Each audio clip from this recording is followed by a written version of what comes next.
Glancing over my records of the late last century, I am faced by the events of a certain bitter winter. A murder in a carriage as it sped through dense London fog in the dead of night. Though the victim and the perpetrator were the only ones inside, there were multiple witnesses to the crime itself. However, none could have imagined at the time that such a seemingly obvious case as this would end in such a horrendous manner. My friend, Mr. Herlock Sholmes, once said of the incident, "I believe that perhaps that case was indeed the prelude. The beginning of a long concerto that impressive Japanese student and I were to play together."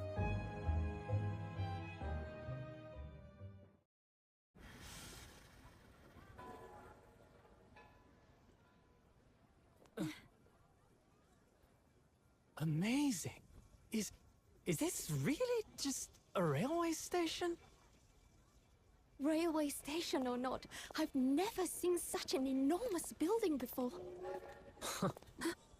And look at all the steam locomotives. This country is incredible.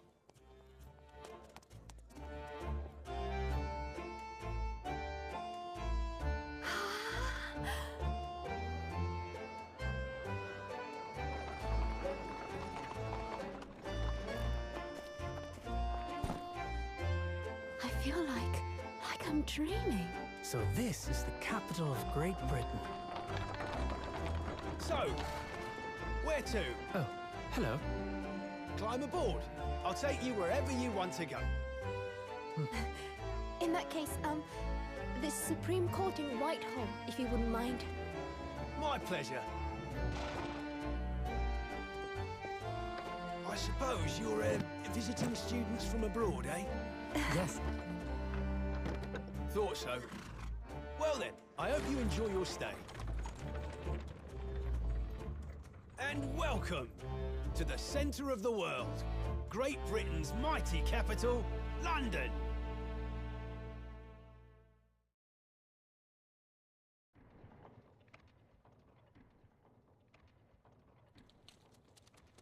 Well, this kind of looks like the main menu, but blue.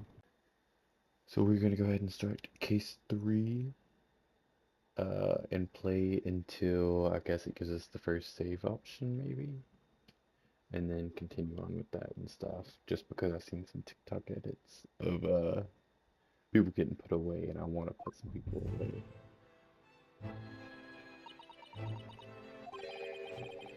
What an incredible place.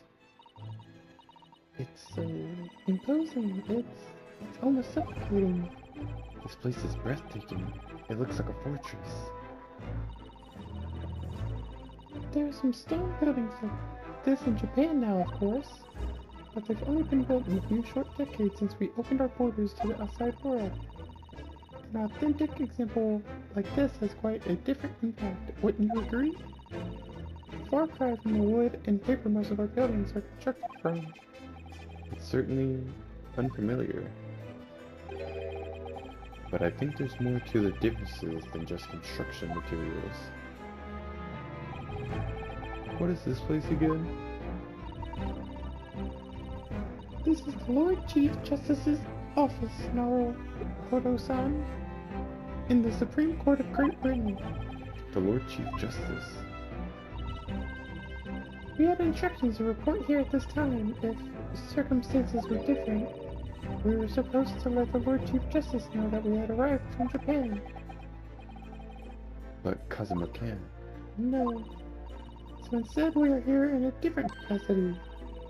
As envoys to report the news of Kazuma-sama's death. Yes. And having delivered his or her message, an envoy's duty is done. So we'd have to return to Japan? If we want to remain here in Great Britain, I have to take Kazuma's place as a law student selected for the study tour. Yes, which means you need the requisite qualifications as a lawyer. If I said that word right. Which is what I've been studying for. Here in Great Britain, it is the Lord Chief Justice who appoints the lawyers. So that's the second reason why we're here. To have you officially recognized as a lawyer. It's the only way that we'll be able to remain here in London. I hope I'm up to scratch. So this one must be like a case to prove that I could be a lawyer here, maybe. Oh, good morning. Sorry to keep you.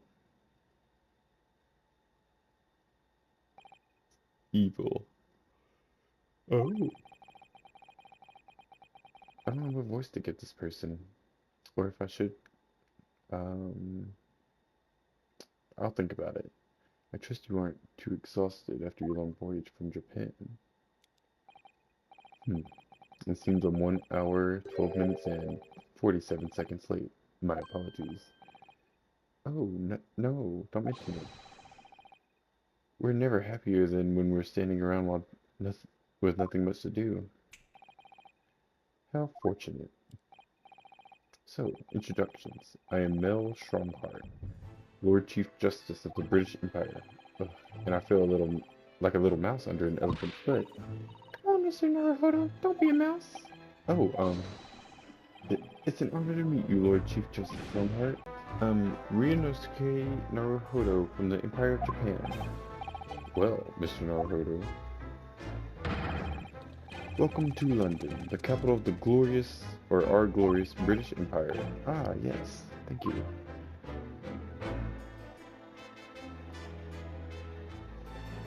Converse. London. So, what are your impressions of our capital so far? How do you like London? Oh, well,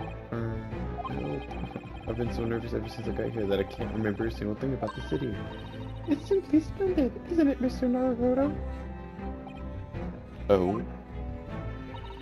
We had a wonderful view of some London streets from the carriage on the way here from the station. Everything is so impressive and grand. I must say, I'm almost lost for words. I'm glad to hear you like it. The city boasts tramways, piped water and gas, even cables supplying electricity. We spearhead every revolutionary new technology in the world. Every visitor to London is astounded. Oh yes, astounded is the word. Thanks for saving me there, Susawa-san. And everyone seems so jolly and full of vigor. Yes, there's much excitement about the upcoming great exhibition we will be hosting here in London. Great exhibition?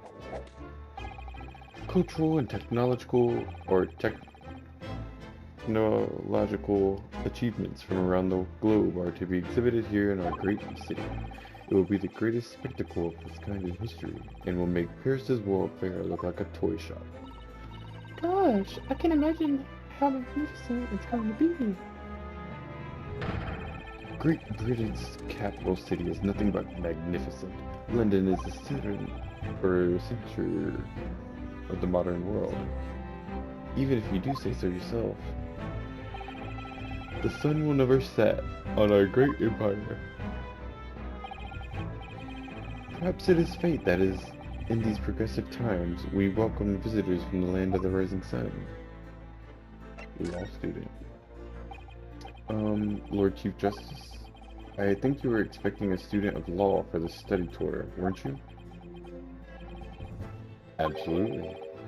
Mr. Kazuma Asoki, if my memory serves? That's right. The British government has already been telegraphed a full report on the situation. I understand the young man lost his life aboard the steamship bound for our shores. That's amazing. The news reached him before we even arrived? My country naturally extends its deepest condolences to yours. Oh, thank you. And you honored this appointment specifically to inform me of the news? Yes. We are here in the capacity of envoys from Japan to report the sad news in person. They tell me you Japanese are a people of protocol and courtesy, and I see that is true. And it is with some regret that I must inform you that the death of a young lawyer means the study tour arrangement can no longer proceed. If you would just hear us out, Lord Stromhart. What do you have to say, madam? It's about the study tour. Mr. Naruhodo would like to make a proposal.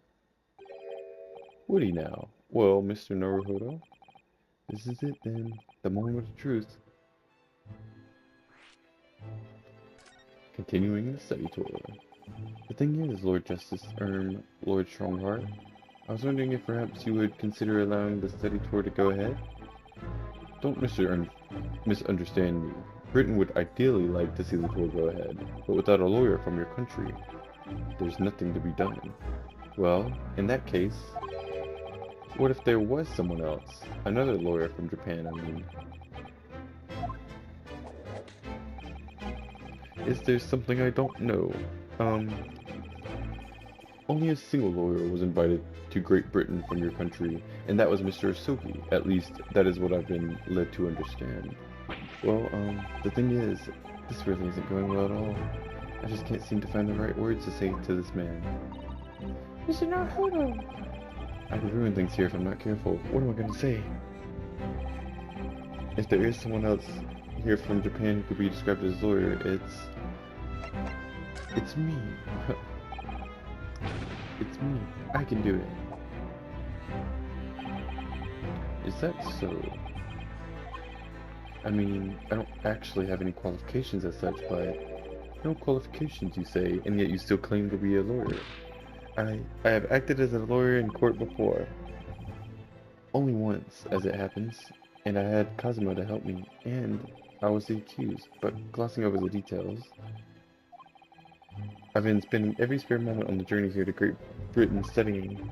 I've learned all about British law and court proceedings while I was on board the SS Bureau. The voyage from Japan is some 50 days, I believe, not what you might call full education. To become a qualified lawyer here in Britain, not only do you need a university degree in law, you must also complete several years of training. I realize it's far too short a period of time, but I can't just go back to Japan. Mr. Sogi's journey had only just begun. Coming here on the study tour was all he thought about. I have to carry on and do everything he planned to do. I know it must sound like I have an overly inflated opinion of myself, but I would do anything to prove that I have what it takes. Any test you care to set me. Just one chance. That's all I'm asking for. Please. 31 seconds. Sorry. Your opening statement there, Mr. Naruhodo, was 31 seconds long. Not too brief, not too protracted. A perfectly judged appeal, I would say, which is a skill that would stand you in good stead as a lawyer, good stead. Oh, thanks. So, you're willing to put those words to trial, are you? Well, I'm all for entertainment, huh? But let me ask you one thing first, sir. Yes? You say you intend to do everything Mr. Asogi planned to do. Are you firmly set on that path? Well, yes, that's my intention. I see. Am I imagining things? Or did his expression just alter a fraction there all of a sudden? Very well. You have your wish. I'll give you a chance. A test to become a specially certified lawyer. Whether you pass or fail is entirely down to you. Really? Test. Let's see what it's about. So, what form will the test take exactly? Tell me, Mr. Naruhodo-san. Or, not san, sorry. What do you consider the role of a lawyer to be? Well, defending people, of course. Well said. So, let's have you defend someone. Huh? Your timing is perfect, in fact.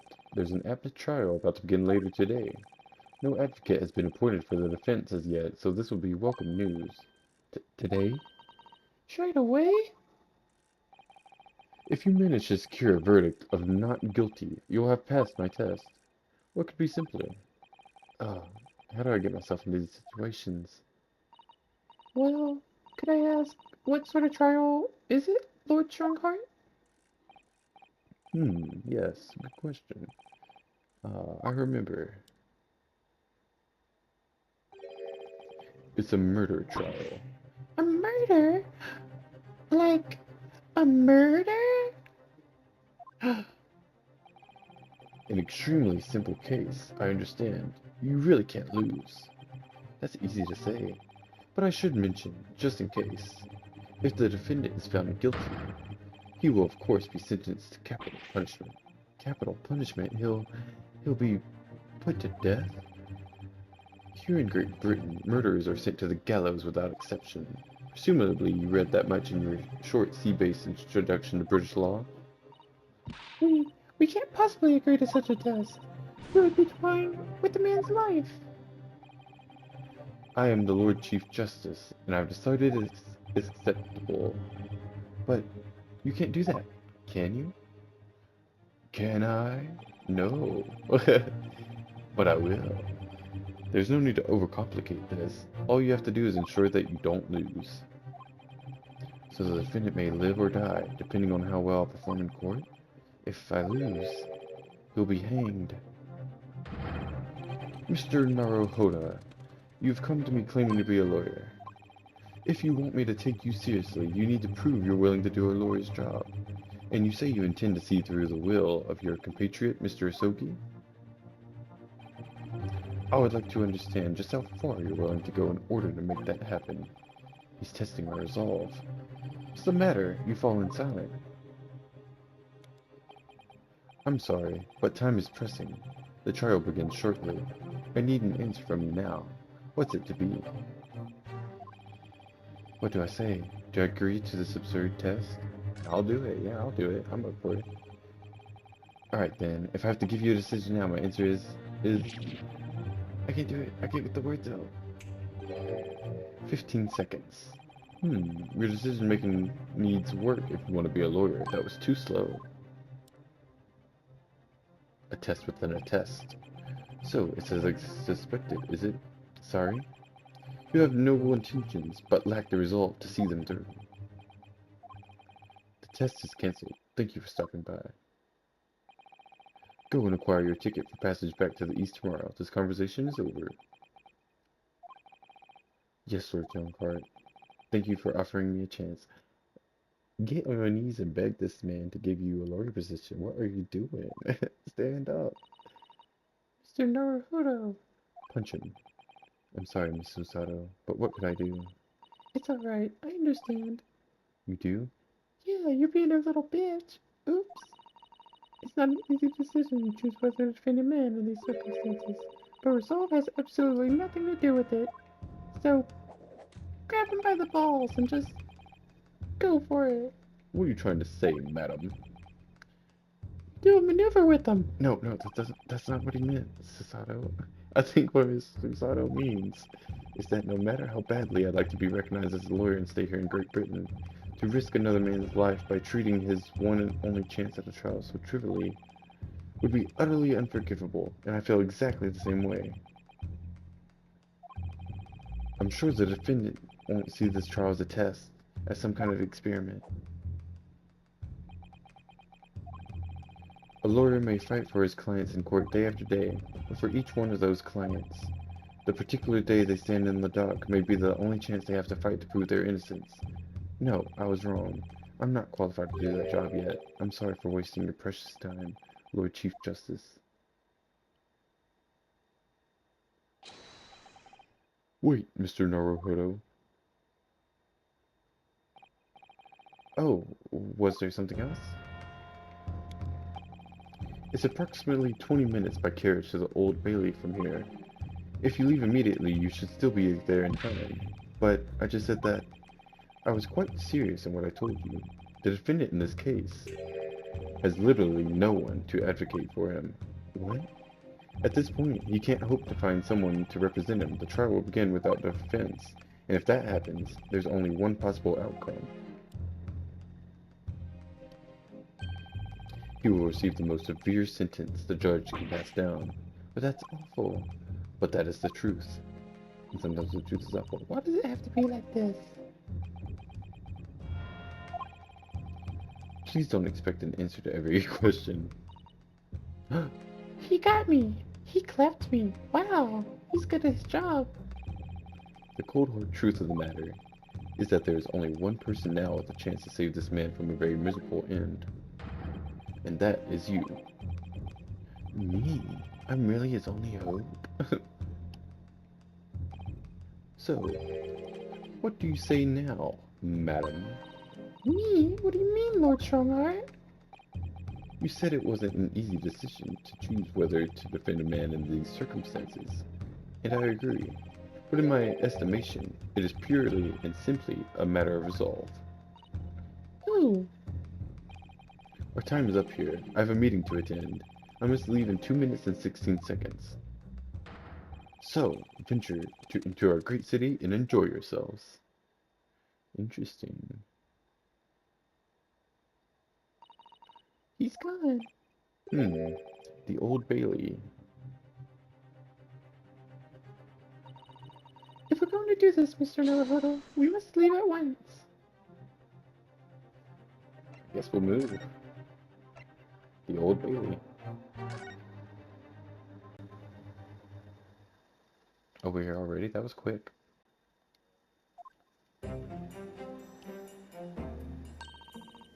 Oh, thank goodness. We're in time. There's still 15 minutes until the trial begins. I never knew a horse-drawn carriage would go so fast. I thought my teeth were going to rattle loose. Did you hear what I said to the driver when we climbed aboard? Get us to our destination in 5 minutes, driver, and there's a guinea in it for you. It's one of my favorite lines from the Herlock Sholmes stories, and it worked quite perfectly. I'm not sure why you're so pleased. I thought we were going to die, and I had to pay gold for the privilege. Well, at least we arrived before the trial started. Yes, I suppose there's that. Anyway, I don't understand it. The court clerk said the defendant should be here, but there's no sign of him at all.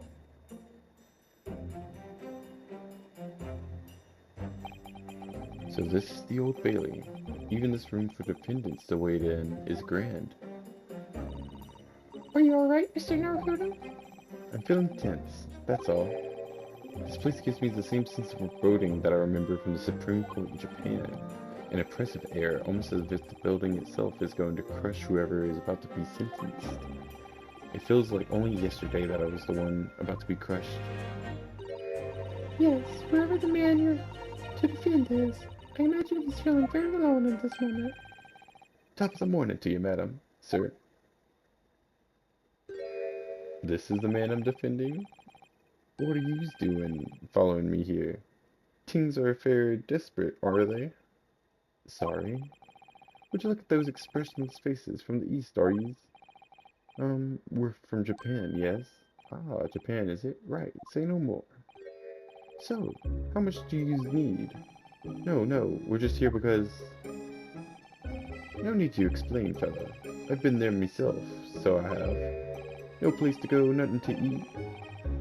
Barely a penny to your name, and all while in a strange, faraway land.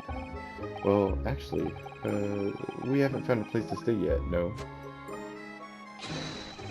'Tis grand, 'tis grand. Let me start by giving yous 1,000 guineas. Say nothing now. 1,000 guineas! Please, Miss Susato, you don't have to shout. But the 1,000 guineas is enough to build an entire mansion in the most prestigious area of Tokyo. What? 'Tis nothing to me at all. I like to ensure I have sufficient funds to weather a rainy day, you see. I have enough wealth to buy the city of London 2 or 3 times over. Could that much rain even fall in one day? Well, even so, we couldn't possibly accept such a large sum of money. Ah, that hit me in the eye. Don't get me wrong, fella. I'm not giving it to you no strings attached. I'll be wanting you to do something for me. Oh. To be honest, just a little embarrassing. The trial that's about to start, you see, is for me good self here. I'll be in the dock. So now, what I want you to do is come along with me and stand there beside me. Officially, you'd be my lawyer, but that's just a little detail now. Oh, well, the thing is, don't worry about a thing. All you have to do is stand up there next to me, nothing more. Otherwise, you see, the trial is going to start without me having any kind of representation at all. So it was true. The Lord Chief Justice wasn't just making it all up. I'm terribly sorry to have to ask, but does that mean you're the defendant in this trial? Bluster and blazes. Do you Do you not know who I am? Me? One of London's biggest names? No, sorry. We've only just arrived in the city, you see. I see. I suppose it isn't altogether impossible. Well, next to Hyde Park there in the center of London is another beautiful park. Sorry? A park? What? Just called McGuilded Park, full of blossoming flowers in the spring and singing birds and whatnot. I donated it to the city, so I did. An entire park in central London? A city of smiles. That's my vision for London. There's nothing Magnus McGuilded wouldn't do for the city and its queer old people. That's amazing. I mean, really extraordinary. But now they've got the gall to say I'm good for nothing criminal. Me, Magnus McGuilded. What is the matter with London police, I ask you? Alright, don't pass out. Mr. Naruhodo, perhaps now would be a good time to introduce ourselves while these gentlemen catches his breath. Good idea.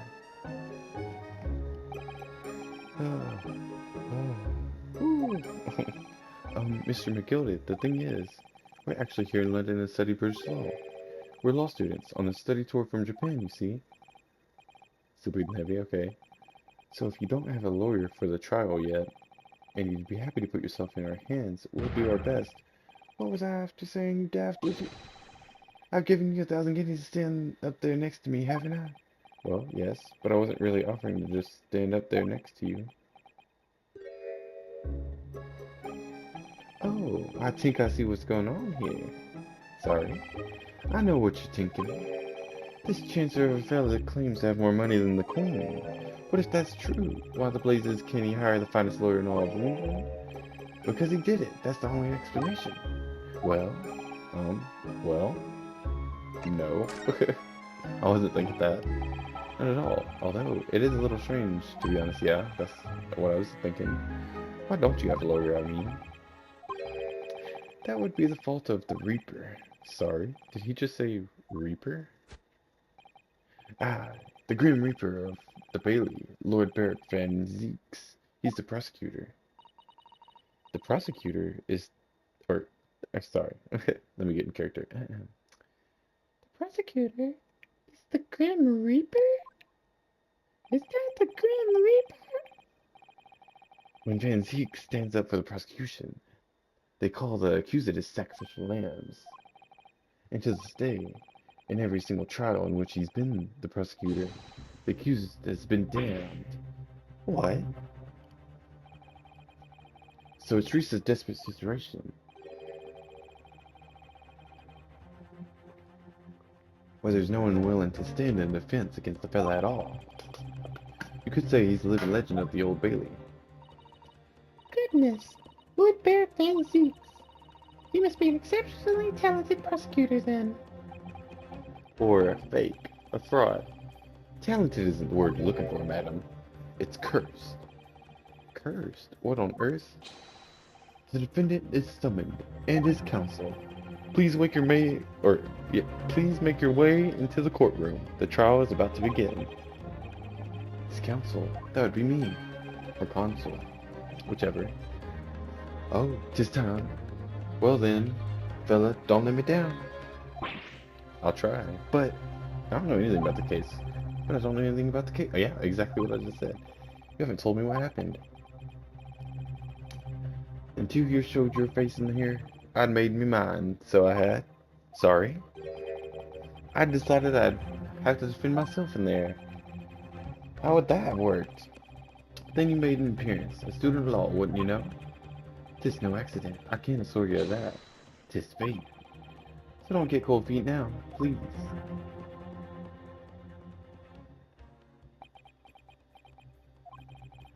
I literally know nothing about the case, or about this man who stands accused. In fact, the only thing I do know is that I can't just turn my back on him.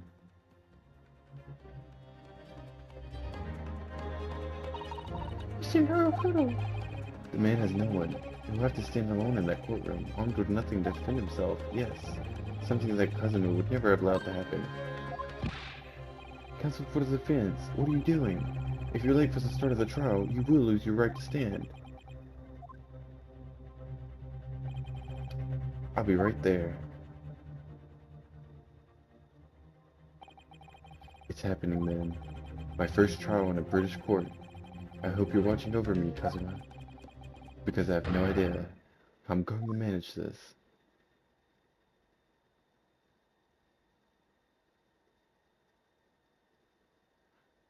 Ooh.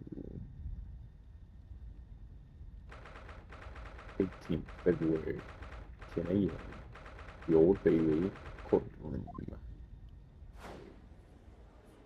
Oh, there's a lot of them. So this is the highest court in Great Britain, the Old Bailey. The centuries of history in this place is palpable, isn't it? It's so different to the Supreme Court in Japan. It feels... Oh, sorry. It feels both imposing and serene at the same time. The atmosphere almost makes words redundant. Or redundant. Something. Whatever the country, determining a person's guilt or innocence is always a solemn affair. May I say something, Mr. Naruto? Oh, yes, what? Your eyes look ready to pop out of your head, kid. I know, but I just can't help it. Oh.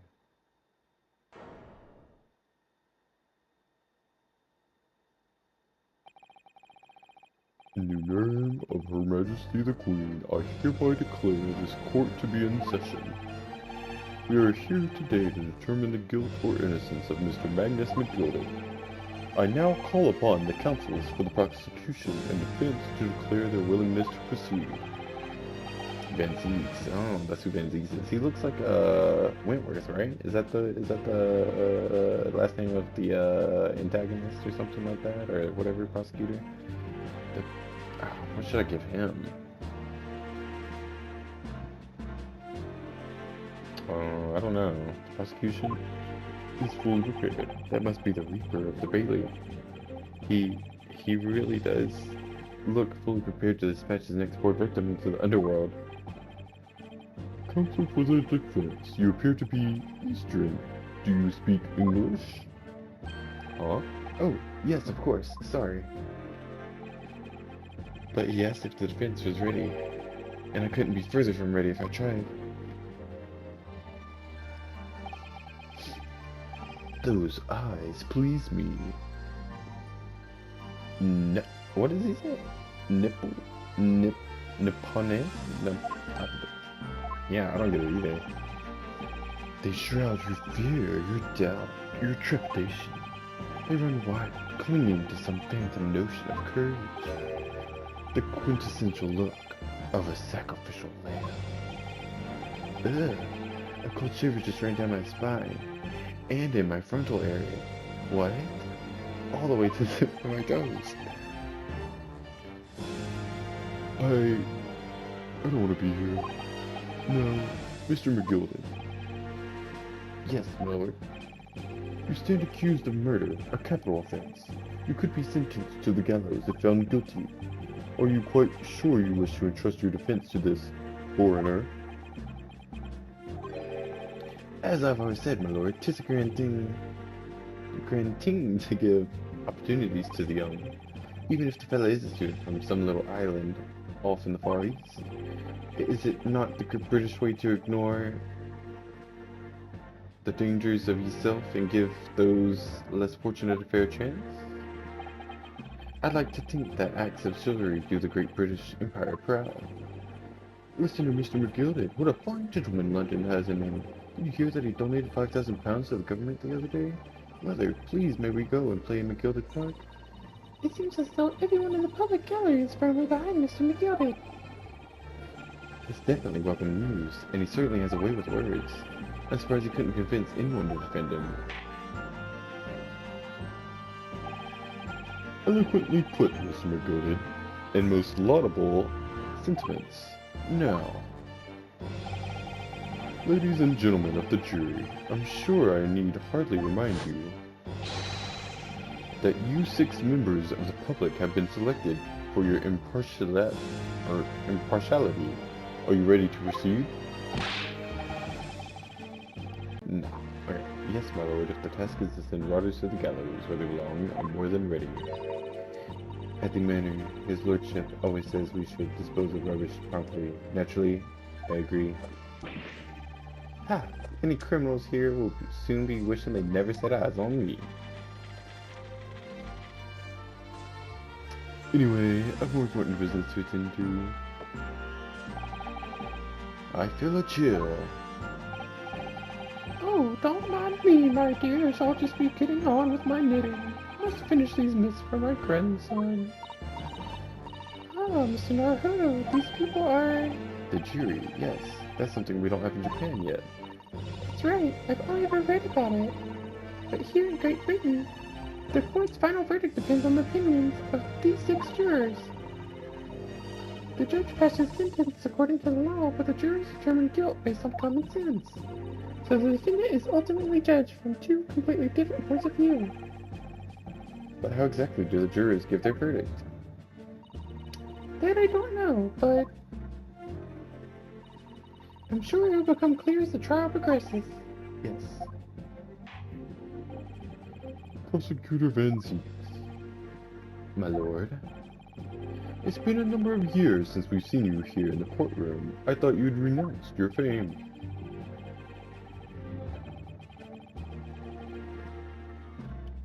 I'm known as the Reaper of the Bailey, my lord. Infamy rather than fame, I would say.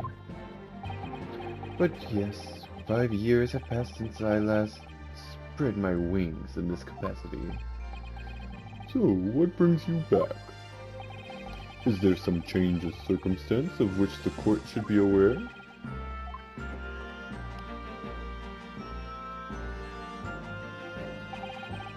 I leave that to your imagination, my lord. So the Reaper has been out of action for 5 years. Why did he have to choose the day of all days to make a comeback? Don't lose heart, Mr. Naruhodo. Because he wanted to see me, that's what it was. As you wish, sir. The court nevertheless welcomes your return. Now then, opening statements, I think. A summary of the case, if you please. Certainly, my lord. As your lordship is aware, this is a case of overwhelming simplicity. We must be the only ones in here who aren't aware. The incident took place in the late evening. 3 days passed. The hour was some minutes after 10.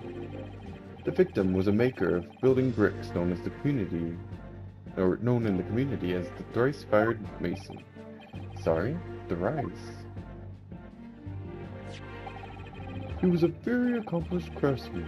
The bricks he fired were said to be almost indestructible. Oh.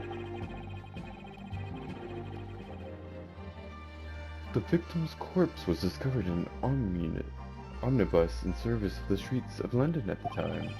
A dagger that had been thrust into the victim's abdomen is believed to be the ultimate cause of death. Here is the autopsy report from the investigating medical officer at Scotland Yard.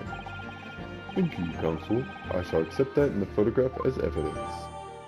The autopsy report has been entered into the court record. Nice, we can look at that later. And the photograph of the victim later. And one further item of evidence. The prosecution wishes to submit these as well. And these are... Good lord!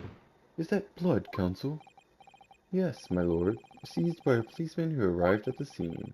These gore-soaked gloves were taken from the hands of the accused when he was arrested. What? Mr. McGuilded's gloves had blood on them? Ooh, spicy. Yes, I will accept these as evidence as well. The defendant's leather gloves have been entered in the court record, okay? How did I get into this? I'm backed into a corner before I even started. Continuing.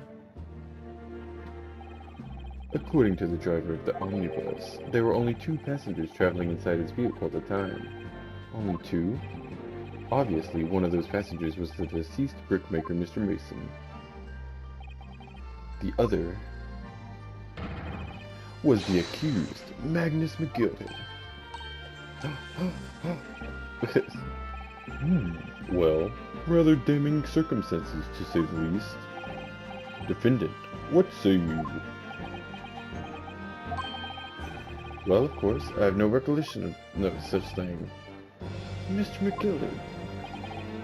To be sure, I rode the omnibus that evening, but whenever I'm in a carriage, I'm taken with the fierce tiredness and I always come to it. Are you claiming to have been asleep? Just the motion of the carriage, my lord, lifting, so it is, lilting, so it is, and when I opened my eyes again, 'twas a desperate sight before me, the body of a man I'd never laid eyes on before in my life. Now I ask you, what good-hearted soul wouldn't rush to help a fella bleeding from the stomach? I wasn't about to start worrying about my gloves now, was I? I reached out to give the man a hand. So the blood got onto the gloves then, after the man had been killed. Unfortunately, that statement of the driver is only the beginning. What? That's not all of it? There were multiple witnesses to the precise moment in which the brickmaker was fatally stabbed. Oh, so 3 of them? 3 of them didn't know and the other 3 maybe knew? Order! Order! Order! When the killing took place, only the victim and the accused were inside the carriage, and there were witnesses to the crime. This was not just a case of compelling evidence. It's the nail of the coffin, or the nail in the coffin for the accused. Thank you, counsel, for the circumstances of the crime have been made quite clear. I think we will hear testimony from these witnesses first of all. Your wish is my command. Bailiff, bring the witnesses in at once. Oh?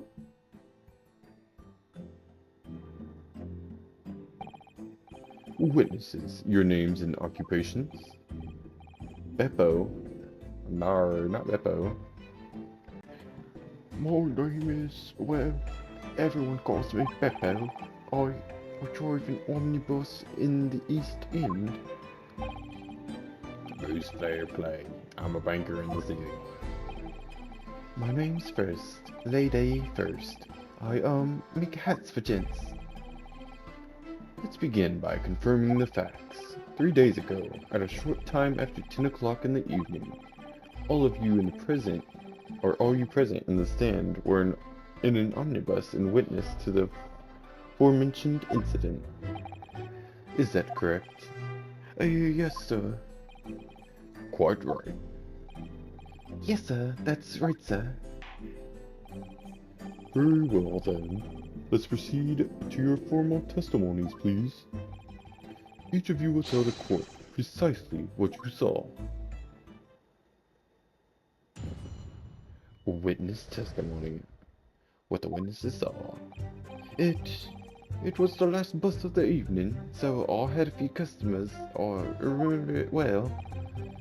The victim and the man accused of killing him were sat next to each other outside the bus. Then, out of the blue, the accused just reached over and plunged him right into his guts. Oh, that's right. He stabbed him. I screamed, I did. I couldn't help it. As soon as I heard the scream, I stopped my bus, and then I saw it too.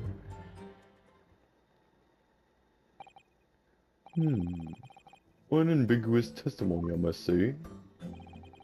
Exactly, my lord.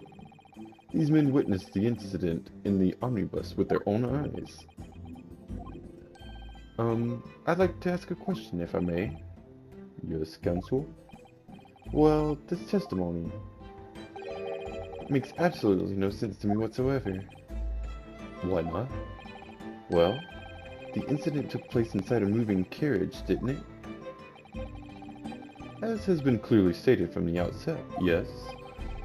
Well, in that case, how could those 2 witnesses possibly have seen what happened? There's no way they could have seen the inside of the moving carriage.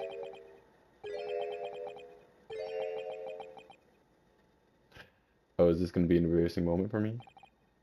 How quaint. I'd read that civilization in the Eastern Island nations was a good century behind our own.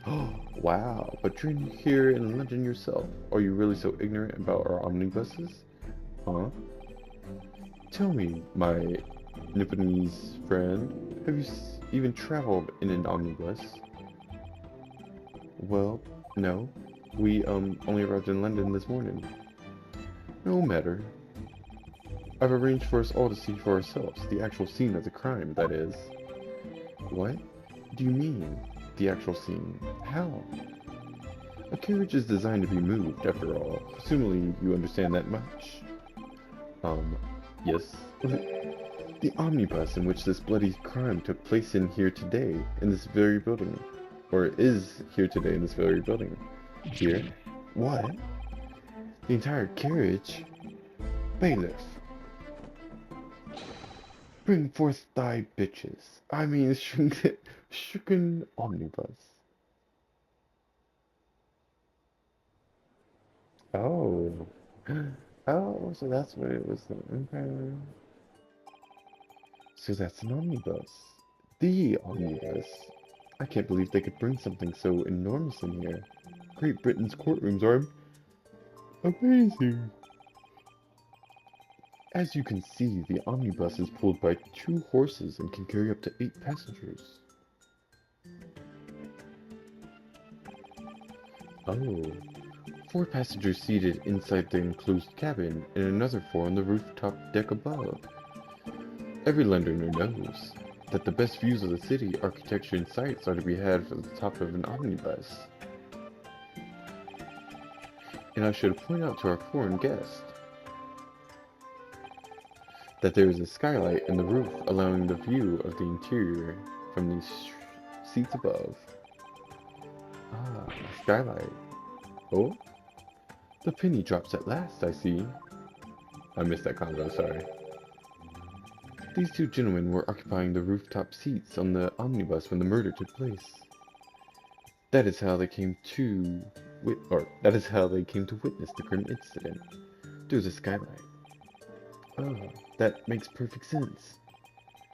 Well, Counsel, this is a first. In all my years behind the bench, I've never experienced the crime scene itself being brought into the courtroom. There are a number of important clues remaining inside the carriage, my lord. I would like to submit the omnibus itself as evidence. That is the prosecution's wish. He's so eloquent with it. Very well. I see no reason why not. This omnibus is here fully or formally accepted as evidence. Hereby. The omnibus has been entered into the courtroom, so I'm gonna have to check that out later. I can't believe it. The entire crime scene entered as evidence? Yes, Great Britain is simply extraordinary. I could help myself a lot by giving that omnibus a thorough examination, seeing as it's here. Let us continue with proceedings, then. Your cross-examination, counsel? Pray, don't expect this Nipponese to stray to understand the intricacies of a British court's cross-examination rights. Boy, if you don't... Alright, my first cross-examination in a British court. I'm gonna fail. I'm gonna suck it up. Smack that smiles back. Go focus me here. Focus. Today, didn't you? Cross-examination. Ooh, okay. What the witnesses saw. It was the last bus of the evening, so I had a few customers. I remember it well. The victim and the man accused of killing him were sat next to each other inside the bus. Let's press. And you saw them through the skylight in the roof of the carriage. That's right. When you sit up on the top deck, the window's right there at your feet. Okay. There was a lamp on the inside, so I had a pretty good view. The 2 of them were wearing hats, and I couldn't exactly make out their faces, so that means it could have been anyone else. But there's not a shred of doubt in my mind that it was Mr. McGuilded. The gloves look different too. How can you be so sure? Well, how can I put it politely? McGuilded is a gentleman of rather small stature. I couldn't have mistaken him for anyone else. Let's not forget that when the vehicle came to a halt, the only people inside the enclosed cabin were the deceased Mr. Mason and Mr. McGuilded. Probably because he was asleep, he said he was. There's no room for doubt here, so we just gotta figure out who's lying. Ugh, I really wish there was. Then, out of the blue, the accused just reached over and plunged a knife right into his gut. Let's press him for that and see what's going on. You actually saw the exact moment it happened? Didn't I already testify to that? Or fared dinkum hard-working city bankers not considered trustworthy these days? Oh, no, I didn't mean that. This is no good. I really got his back up. Perhaps you could just tell us what you saw in a little more detail if that's... Lord. Juror number 3, what's the meaning of this? My mind is made up, my lord. Completely and utterly made up. Made up about what? I don't like the stinking rich. Never have. They're always up to something or other that they shouldn't be. Every one of them. I think he did it. Because he's holding a knife, and he's got white gloves, and he's got a suit on, so... You know? And that little leprechaun of a man is no exception. Well, he can't fool me.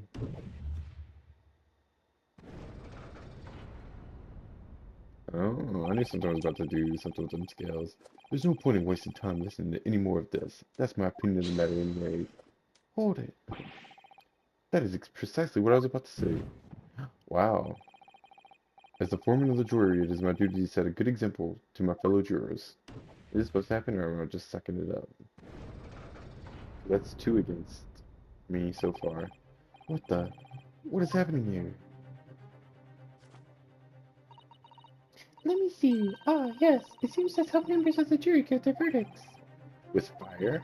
Apparently, yes. White for innocent and black for guilty. We'll skip over that. But I think there's a message with the law there.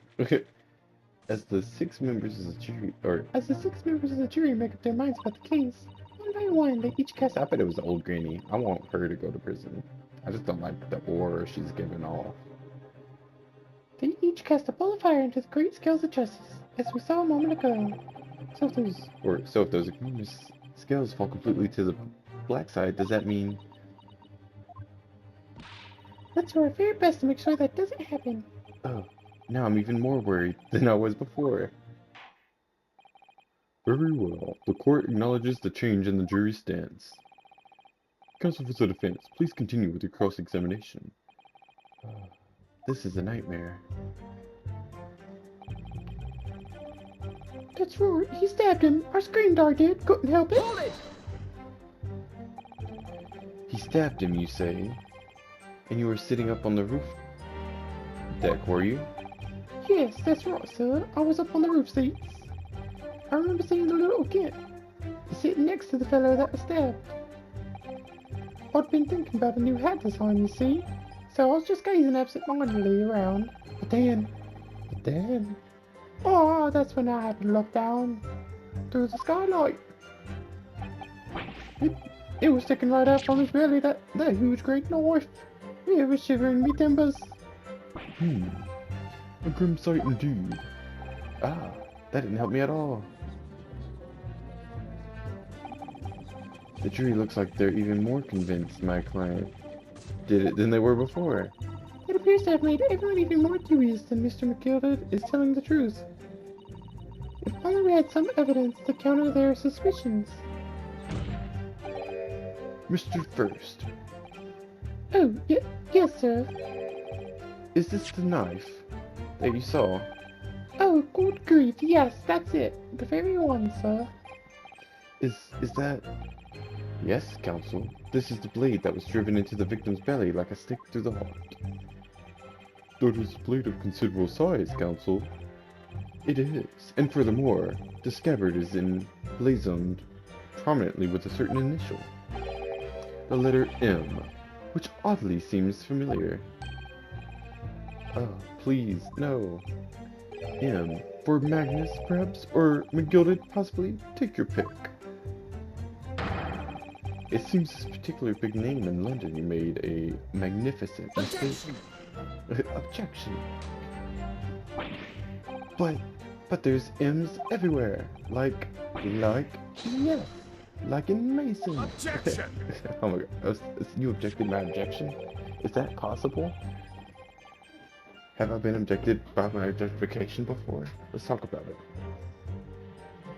This blade is far too extravagant for a poor brickmaker to have owned.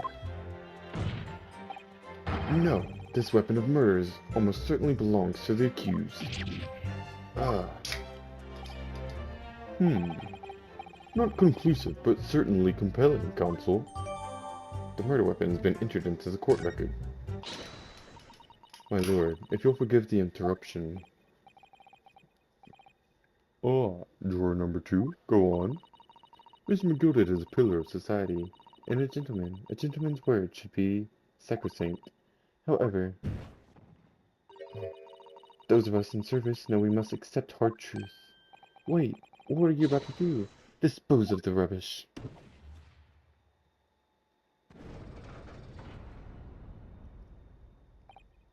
Uh-oh.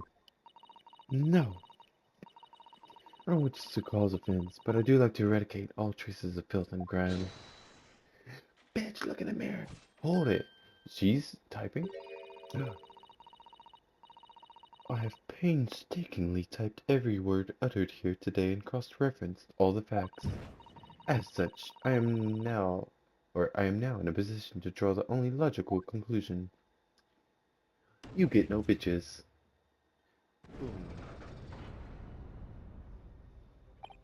No!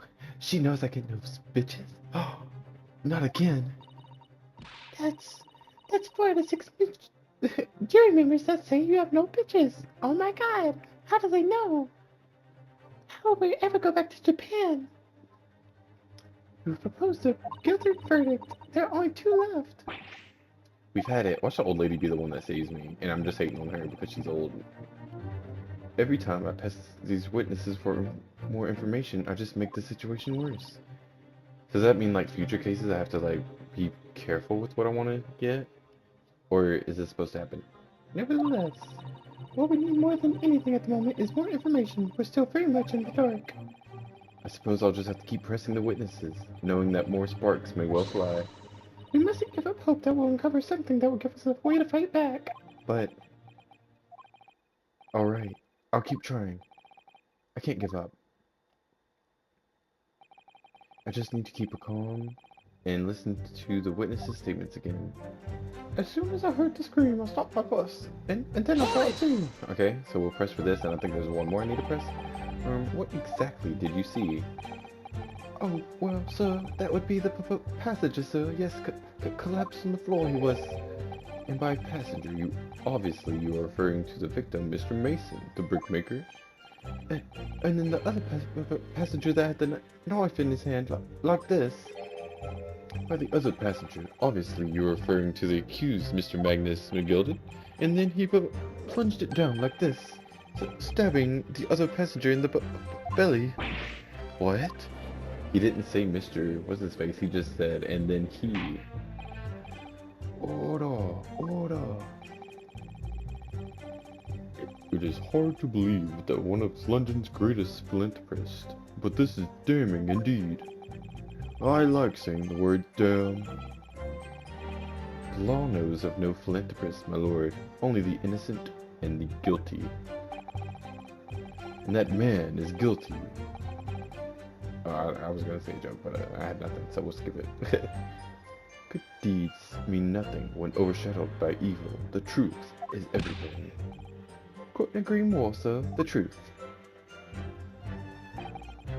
Alright, so when it happened, the only 2 people in the enclosed cabin area were the victim and the defendant.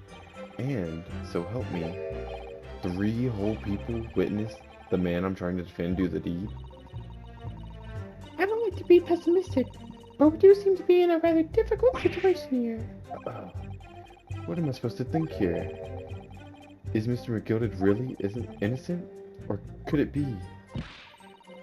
Before we jump to conclusions, our first task should be to gather information. We need to understand the case much better than we do at the moment. Yes, you're absolutely right. Let's listen to those witness statements again, a little more carefully this time.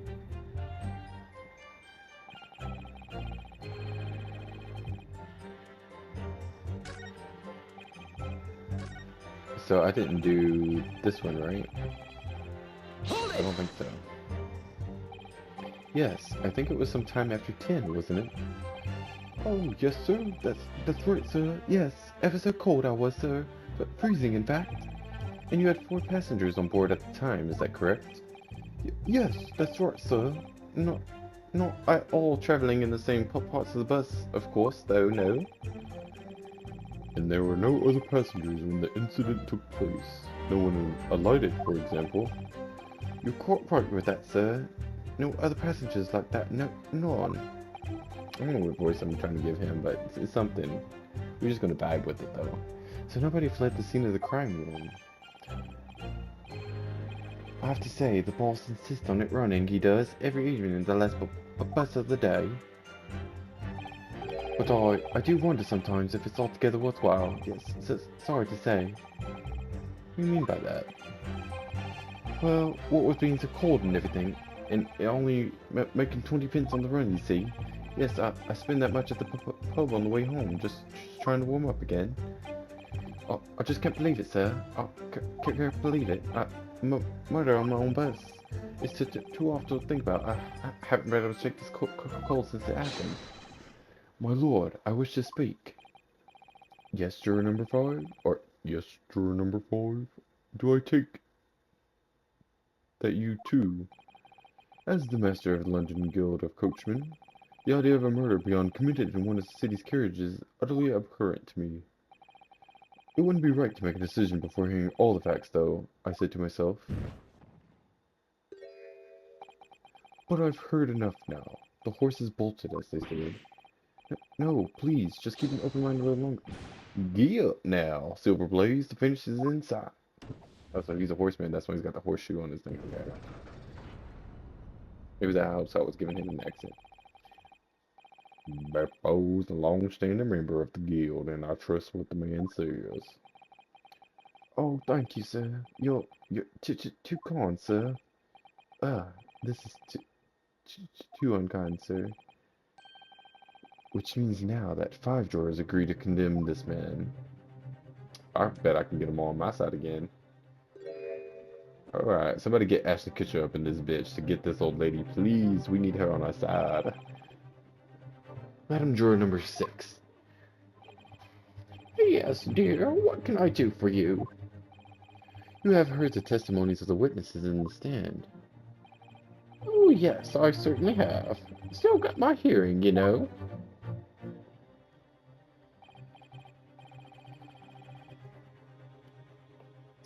Then, pray tell, why are you yet to pronounce your leaning? Well, dear, the thing is, I'm a creature of habit, me. I bet it's because she's knitting. I always go to the park around this time of day and sit on a nice bench and get on with my knitting, yep. There's a lovely little park just near where I live. McGuilded Park, it's called. Oh, she's a McGuilded stan, okay. The gentleman donated it to the city, you know, to smile on Londoners' faces, as he says. I can't imagine such a fine young gentleman would have it in him to take another man's life. He's always doing wonderful things for the city. That's right, a man like that wouldn't stab somebody, surely. Mother, may we go to McGuilded Library for some more books? How many Londoners live with their heads in the clouds? Do you people not know? What kind of man Magnus McGuilded really is? What kind of man he is he?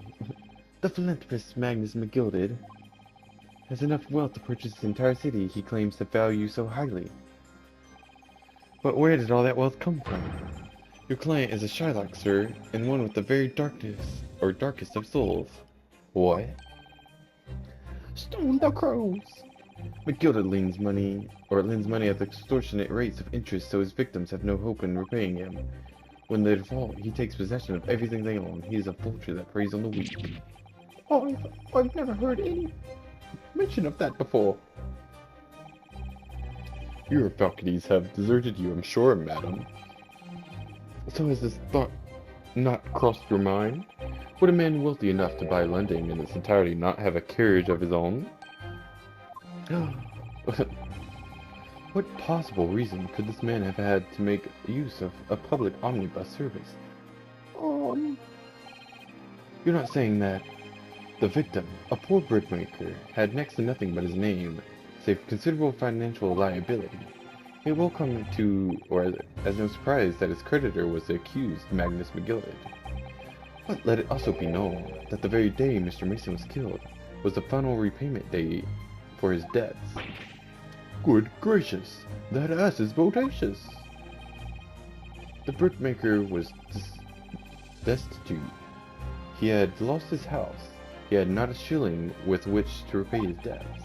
And in the end, his pitiful soul had the very last thing he owned taken from him, his life. By the merciless philanthropist pretender, Magnus McGuilded. I don't believe it. Oh, Susato was getting into it. If I might add something briefly, Lord Farquaad. Miss Susato? You claim that the victim had lent money by Mr. McGuilded, but where is the evidence to support your claim? This bitch stands on business. I need to recollect myself. Be cool. Pray forgive the discourtesy of filling my hallowed chalice in a court of law. Oh, there it is. Lord Van Zeek's hallowed chalice. How can this be considered acceptable? But I find myself in unexpectedly good humor. I have heard ladies from the Far East could show great courage, but I didn't expect to experience it myself. Oh, as judicial assistant to the defense, I am simply doing my job. What a pity that your display of courage is in vain. This is the debtor's ledger, which details all monies loaned by the accused. You will find the victim's name clearly recorded inside. Oh. Allow me to present this ledger as evidence. Yeah, present everything as evidence, so we have all the info, thank you, instead of giving us to it late. And pray forgive the discourtesy of raising my chalice in a toast to the enigmatic East at the same time. A marvelous toast, counsel. I will gladly accept this new evidence. He's like a meat writer over here. Ah, yes, 20 guineas. The victim owed a considerable sum, and the accused made quite certain he had ample recompense. Well, it would seem I've had the wool pulled over my eyes. Regrettably, madam, that is the modus operandi of the accused. They're using so much big words. This one. My mind. Yeah, and it's such a pretty little park, too. What a scoundrel. Still, maybe it's all for the best. Wait a minute. Let's think about this a little more before. I don't stand for nonsense. She's gonna do white.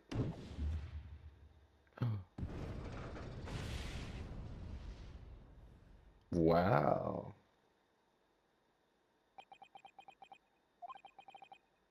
That was it. That was the last jury's decision. Not yet. Hold on. Come on, girl. Pull out the books. We got to do something here. According to this encyclopedia of British law, when all members of the jury have concluded that the defendant is guilty, court proceedings are suspended, and the proceeding judge will deliver the final verdict and sentence. That's what it says here. The final verdict? It's over then? Oh. That's how I'm gonna smack you later, you dumb bitch. Practice. Keep it noted. There's a footnote, though. A footnote? However, the defense... All 6 members of the jury are now in agreement in this case. Thank you. Allow me to convey my respect for your swift and righteous decision. According to the laws of this country, I will now conclude the trial by delivering my final verdict. I trust there are no objections. Let me object. Mr. Sato, just tell me one thing. Oh, yes? You were in the middle of saying something before. The footnote in your Encyclopedia of British Law, however, the defense... What did it say next? Oh, yes, of course. One moment. When all members of the jury have concluded that the defendant is guilty, court proceedings are suspended, and the preceding judgment will deliver the final verdict to the defendants. Yes. Then the footnote says, however, the defense has the right to demand a summation. Summation? A summation examination of the jurors at this point. So now I question the jurors? Summation examination? Objection! Why are you in my business, Van Zeeks? A summation examination? From which century has that tomb you have there been resurrected? Oh, Judging from the binding, I would say that book is at least 50 years old. Any modern text on British law wouldn't even give such an antiquated procedure a mention. It's a relic, long forgotten, and certainly no longer practiced. So you're out of luck. oh, Nah, we got this. What even is it, Miss Susato? This so-called summation examination? oh, one moment, and I'll read about it. You would demand the right to a procedure before you even understand what it entails? Typical Nipponese. Wow. Alright, Mr. Naruhodo, I think I understand. It seems that under this procedure, we would be able to appeal to the members of the jury. To do what exactly? Appeal to them to change their leaning and reverse their decisions. And it says here that, if successful, the proceedings of the trial must be resumed. And you get a pitch. I get pitches? If I make them reverse their decisions? Let's do it. Yes. In times gone by, baristers would use a summation examination to attempt to influence the jury's decision, but that procedure became something of a formality with no practical benefit, really, so it rather fell out of use. I wonder why. Because it was devoid of purpose. Changing just one member of the jury's mind would be hard enough, let alone several. No self-respecting defense barrister would even assert his right to try in this day and age. Still, I don't see any mention of the procedure actually being formally revoked. What are you suggesting? I'm suggesting that although it may be antiquated and largely forgotten, it isn't yet extinct. What do you think, Mr. Naruhodo? It's gonna be green?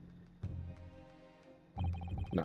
A summation examination, our last possible option. Do we assert our right to carry it out, or admit defeat? Assert our right, let's do it. I ain't ready to admit defeat. The defense wishes to assert its right to summation examination, my lord. Objection! Object these nuts.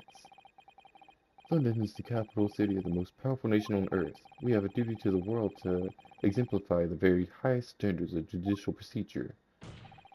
Summation examinations are an embarrassment that should remain buried. But if it's our right, it's our right. I believe it could prove vital in this case. The defense petition is perfectly valid. The court will proceed with the summation examination. This is madness. Foreman, are you and the remainder of the jury ready? Eh? Well, I'm not, there was no mention of this in the letter I received, you see, so... All members of the jury will be asked to explain on what grounds they have reached their decision. On what grounds? You must all justify your actions and explain why you believe the defendant to be guilty. Well, my lord, you're rather putting us on the spot. Well, yeah, I mean, this is most irregular. No mention was made of this before. I don't really hold with all this justifying lark. That seems to have thrown the jurors off. It seems none of them have experienced this before. Alright then, the summation examination? A defense procedure no practicing lawyer has attempted for years, is it? Well, just maybe, it might be the opportunity we've been looking for, to turn this trial around. Bam. So be it then. Ladies and gentlemen of the court, or the jury, the court hereby calls upon you to state the grounds on which you find the defendant, Magnus McGuilded, guilty of the most serious crime. Judicial findings. Okay. The jurors' contentions. This is my first time doing something like this, so let's go. There was no one else inside the carriage at the time, so it has to have been him. I trust the driver. He has an excellent memory, it seems. 4 passengers with fares totaling 20 pence. He stuck the chap next to him just like this. Brazen, I must say. Absolutely brazen. Well, how did he know? I have simply typed and collated all the statements made this far, and drawn the logical conclusion. You can trust the guild. Far fares is our motto. I haven't raised the price above 4 pence for years. The scoundrel stabbing that poor man on the floor, it beggars belief. I'm starting to wish I hadn't pushed for this now. Some of the jurors don't seem to have wonderfully formed arguments, though, do they? Well, let's see what we can do. We need to get these 6 people to change their minds. I have to throw everything I can at them and use some very persuasive language. Just a moment, Mr. Naruhodo. Are we learning about something new? According to my book, that's not quite how it works. Oh? I thought I was going to have to dull their icy minds with some heartwarming rhetoric about the defendant. Unfortunately, once the jurors have decided the defendant is guilty, they're unlikely to heed anything the defense says. But then... They've reached that conclusion by their own reasoning, you see. Your pleas will sound like excuses. In fact, it could recoil on you. The more you try to persuade them... Recoil on me? Maybe I want that. No, what are you talking about? Then what on earth am I supposed to do? Not the recoil. Oh dear, I'm just citing what I've read about British law, Mr. Naruhodo-san. Right, I'm sorry. Do you have any idea how to make this work then? Well, from what I can understand, the key to this procedure is using the jurors' own words to make your arguments. What do you mean? Well, the 6 members of the jury are randomly selected members of the public. They may appear to present a united front, but the truth is, they are complete strangers who just happen to find themselves here in the courtroom together. And that's the way to break them down, you mean? Yes, exactly. Let's listen very carefully to what each member of the jury says, and see if we can identify any contradictory statements. If we can contrast the statements and pit the corresponding jurors against each other. I see, so it's contradictions of what 2 or more jurors say that we're looking for. In a way then, this is similar to a regular cross-examination. Oh, yes, I suppose you're right.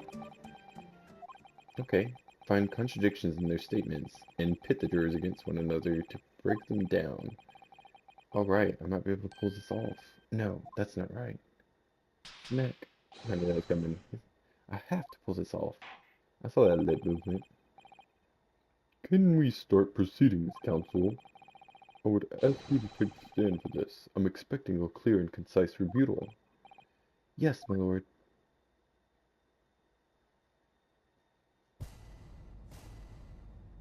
Alright, word. The defense's rebuttal. There was no one else inside the carriage at the time, so it has to have been him with press. Certainly, the testimonies we've heard suggest the victim and Mr. McGuilded were alone inside the carriage. Precisely my point. But, could there be some other explanation, something we haven't considered yet? Such as... Haha, well, perhaps that's something we could, all work out together now. Now listen here, maybe you don't know how things work around here because you're from foreign climes, but we're here to form our own opinions as individuals, and I have. Oh dear, he doesn't appear to be in the mood to consider an alternative point of view, does he? No, I'm gonna have to pit the jurors against one another, like Susato-san said.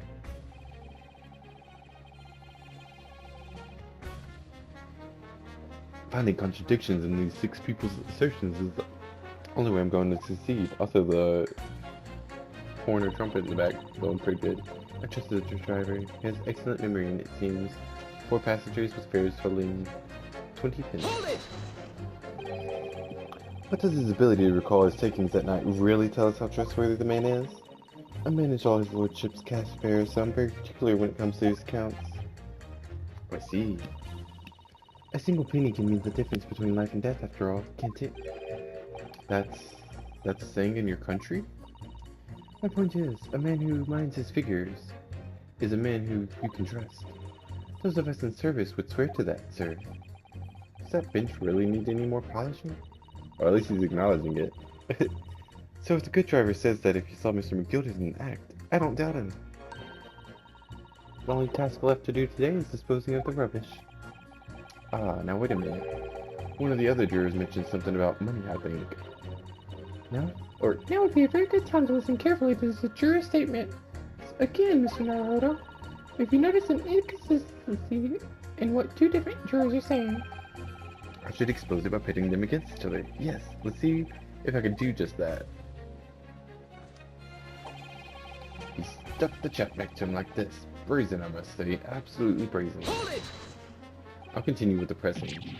Careful, you could hurt somebody with that. You're a fine one to talk. What, of that sword hanging from your waist, mean?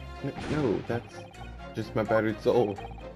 Well, anyway, I despise anyone with too much money. They're all the same. All stabbing some brickmaker other behind the scene. You mark my words. Okay, so he doesn't like money. She prefers money, so I pit them two against each other. That seems very unlikely, doesn't it? Are you mad, man? We know that small shorty is a rotten Shylock. Well, yes, that doesn't seem to be the case, but... Or does seem to be the case, but... Mr. Naruto, please, be careful what you say. If he's been trying to squeeze money out of us, less fortunate, then as far as I'm concerned, he's as guilty as sin. The man can hang. Come to think of it, didn't one of the other jurors have something to say about the defendant's underhand activities? Oh, you've thought of something. Or if you thought of something, Mr. Naruto, don't let it go. Test your theory. Pit the two jurors whose statements seem to be contradictory against each other. No time like the present, use triangle to pit them against each other. I'll never get anywhere. I've simply typed yes. Let's see.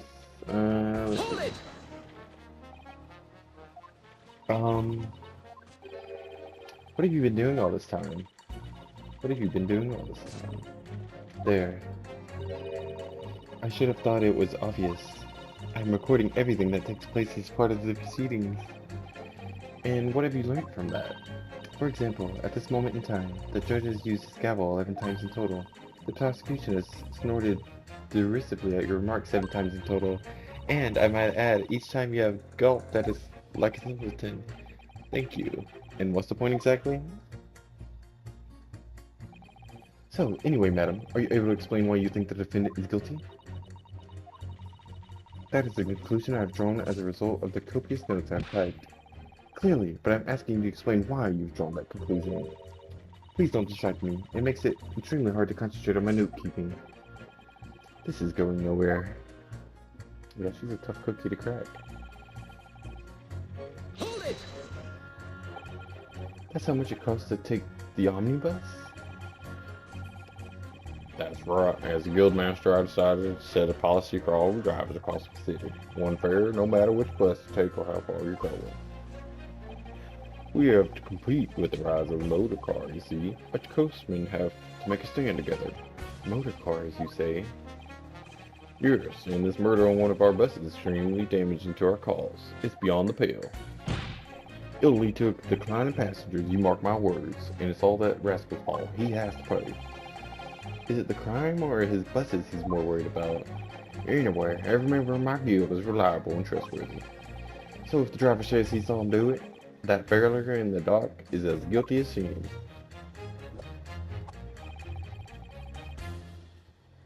Hold it! I really think you should stop waving that needle around. You heard what the good coachman said before, didn't you? That hideous man stabbed the poor fella, just like this. Yes, that's what he said. You're right. McGuilded Park is such a lovely little place, too. I've always enjoyed resting my legs there while I get on with my knitting.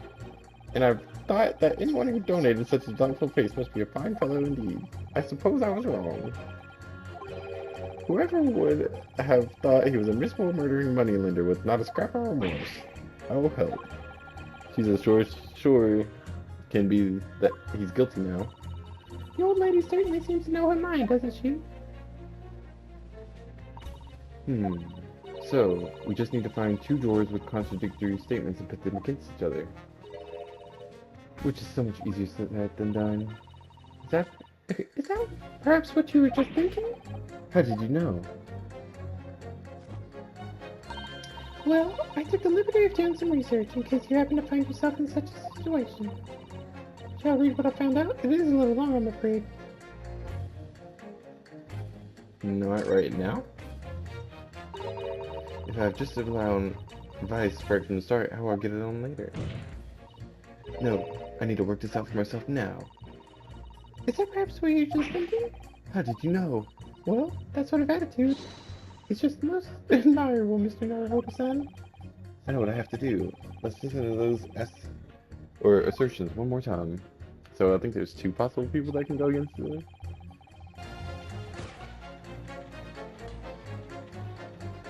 Objection! Let's do those two. Those two statements clearly contradict each other. Oh, okay, this time it didn't give me a hold it, so maybe I got it right. Do. Explain yourself, counsel. Me? Oh dear, what have I said? I swear on Silver Blaze's main and name, I haven't had the first idea what you're talking about. Ooh, walking. According to the group testimony we've heard so far, there were 4 passengers on the omnibus on the night in question. And according to the coachman, Mr. Beppo, he took 20 pence in fares. Quite right. I have those precise details typed neatly here in front of me. And juror number 5 also told us the following. The fare for the omnibus is always 4 pence. That it is. A fair and convenient single price, just the way London's carriages should be operated. But that doesn't add up at all. In fact, it leaves a glaring discrepancy in the facts. Oh, because it would be 5 people if it was 20 pence that they got. So who was the 5th person? Why, man? Why? 4 passengers paying 4 pence each. If you do the multiplication... Oh, it would be 16 pence. Exactly. As I said, it doesn't add up. The figures are different. By 4 pence, in fact. Or precisely 1 person's fare. 1 person's fare.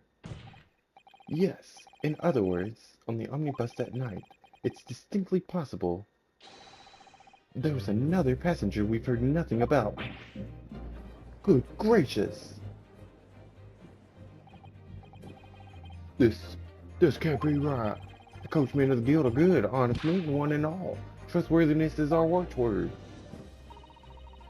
The figures your coachman claims most certainly do not add up. Your watchword, good, sir, excuse me, is a fallacy. I beg your pardon? Mr. Guildmaster, I think you ought to consider that, if this trial were to end now, the news would surely spread all over London. The news that one of your coachmen tried to hide the fact that he lets nefarious characters ride his omnibus. Ooh, get him words. Alright then, how do I make it so this miserable trial doesn't end, Let's see. Well, according to my book here, you simply launch a ball of fire into the innocent side of the set of scales. Now hold your horses there, coachman. We were all in agreement. Why do you have to go in? Wait till I get my hands on you, Beppo. Yes. Could you? We got one on our side again. Oh, this is all very irritating. Begging your pardon, sir. I'm going to do the same. Oh, 2 on our side, yeah.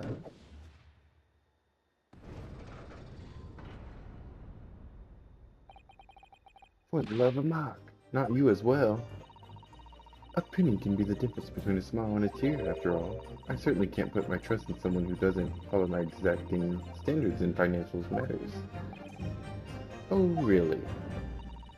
I, for one, think it's only proper that we hear from the witnesses again. Oh, well done, Mr. Naruhodo. You did it. If we can manage to change 2 more jurors' minds, we can force the trial to continue. 2 more. Actually, there is something else that's bothering me about a couple of their assertions. And that's where you must strike next. So I need to pit 2 or more jurors against each other and show there's another contradiction in their assertions. Exactly. You can do it. Well, the scales of justice have shifted, but they still weigh heavy on the side of guilt. Counsel, you have the floor again. Continue with your summation examination. So, I'm thinking, old lady? Objection! Those two statements completely... What? Explain, counsel, post haste. Oh, dearie me, I was only knitting a jumper for my other half. What is all this claptrap? What does contradictory even mean, I ask you? Oh, it was right. Okay, cool. I was gonna be like, because 2 of them don't really give you any information, so you just gotta piece together whichever it was. We've heard from more than one witness that they all allegedly saw the actual moment when the defendant stabbed the victim. Now, out of curiosity, juror number 3. What? Can't you see that I'm busy here?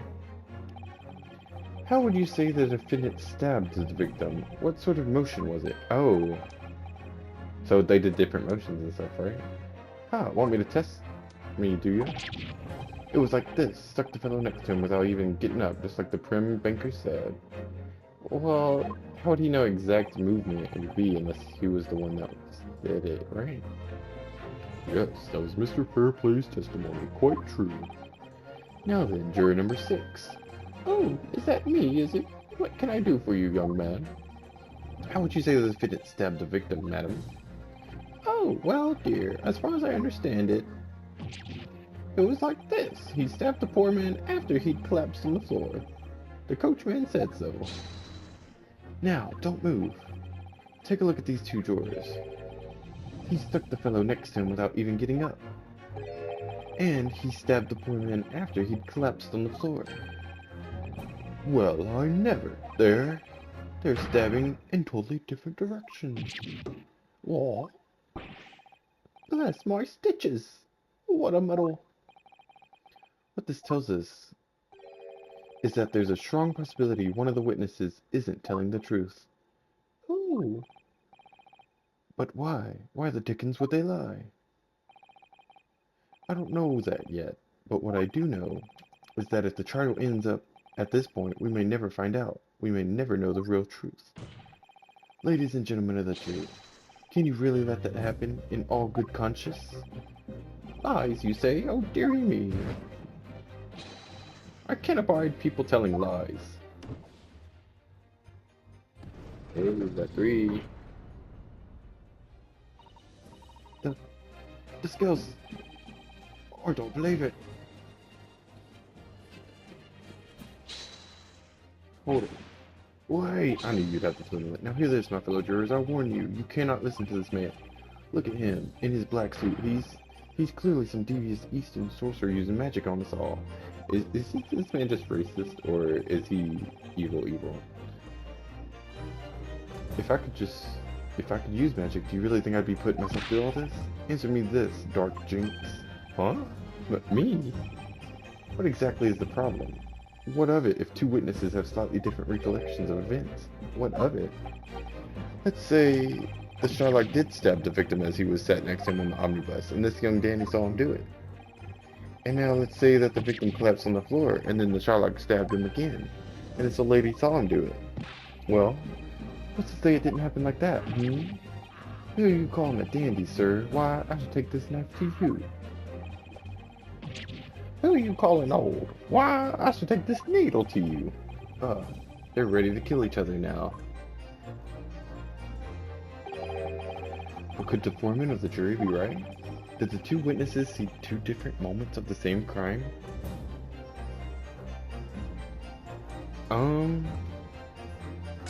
It's possible. It's possible. In actuality, it is possible, yeah. There's an outside chance of almost anything you care to mention. Exactly the point I've been trying to make. Before you go any further, Mr. Naruhodo, Oh, what is it, Miss Susato? I think you should have a look through the court record. Ah, You see, this evidence makes it quite clear. There isn't even an outside chance of what the juror is saying. How did I miss that? Unfortunately, Mr. Foreman. What is it, you dark jinx? Come out with it. What you're suggesting is impossible. It's out of the question. What? What are you talking about, man? How can you possibly say that? You do realize that I'm only doing my job. As foreman of the jury, I have a responsibility to steer everyone in the right direction. So, where's your evidence, man? That's what we want to see. I say the two witnesses saw two different moments of the same crime. If you say that's out of the question, show me some proof. It looks like the only way I'm going to convince him is present him with something he can't dismiss. Some irrefutable hard evidence. As you wish. What? I'll give you the proof.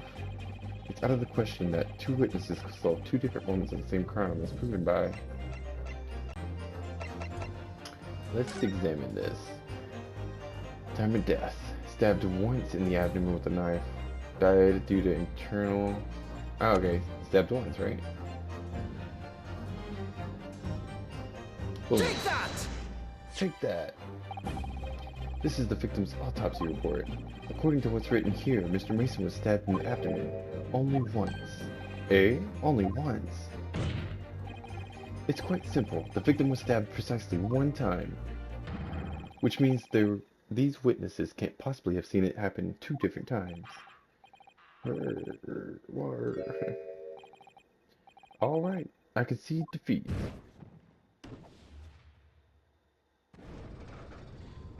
Oh, now we got it cooking.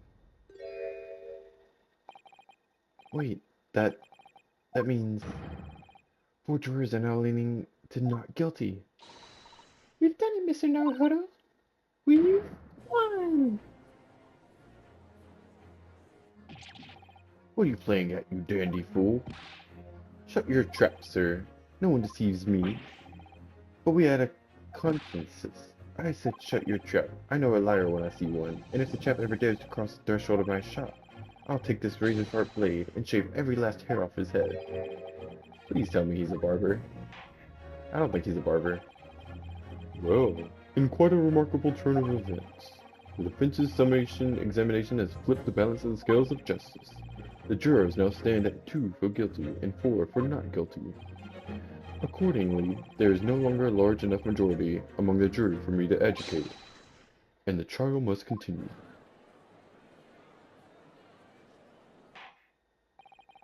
I hereby ask the defense, prosecution, and witnesses to return their places, and I call upon all of you to continue to pursue the truth.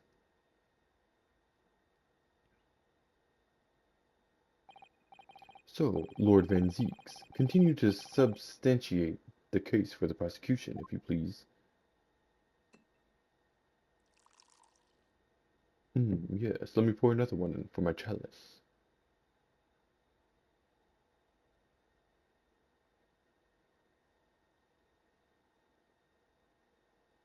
I wonder if there's supposed to be music going. Oh. Having savored the rich aroma of the carmine contents of this hallowed chalice, it may seem crass to crush it to dust. Pray forgive the discourtesy. Lord Van Zeeks. Is it cold in here, or is it just me? As your antiquated tone no doubt says, the prosecution may not speak during the summation examination, so I honored a deathly silence and listened to the charade. It seems I overestimated the intelligence of the jury. Well, no matter. There is nothing so hard to prove as the self-evident truth, it would seem. No, and why else would we grace the courtroom with our presence after all? So, let us proceed to the next round of battle. Oh, he took the cape off. Bring forth the witnesses once more.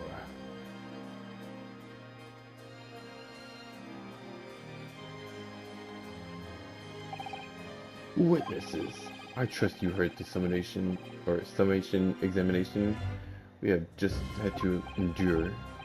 Oh, yes, sir, that I did, sir. Of course I heard it. Oh, yes, sir. Oh, I heard it. You, sir. On the end, the coachman. I believe it's Beppo? Yes, sir, my lord, sir. If it transpires that in your previous testimony, you were attempting to veil the presence of a fifth passenger on your omnibus, you will be found guilty of perjury. You are advised to bear that in mind, sir. Oh mio Dio,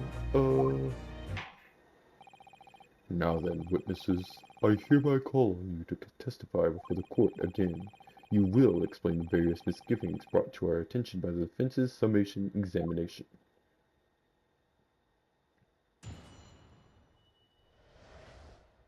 Various misgivings.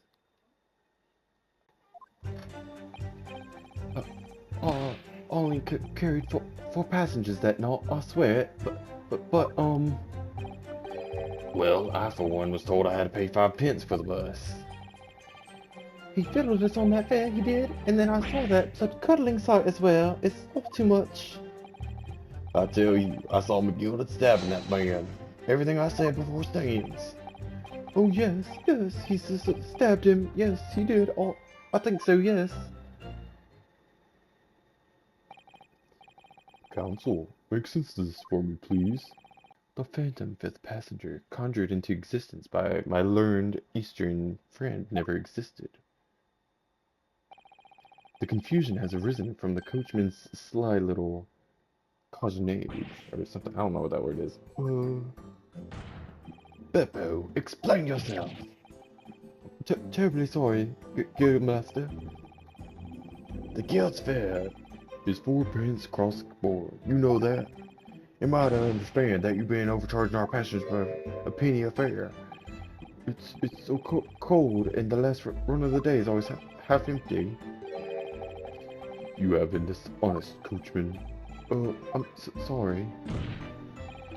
You are a disgrace, Beppo, and your selfish actions have brought dishonor to the entire guild.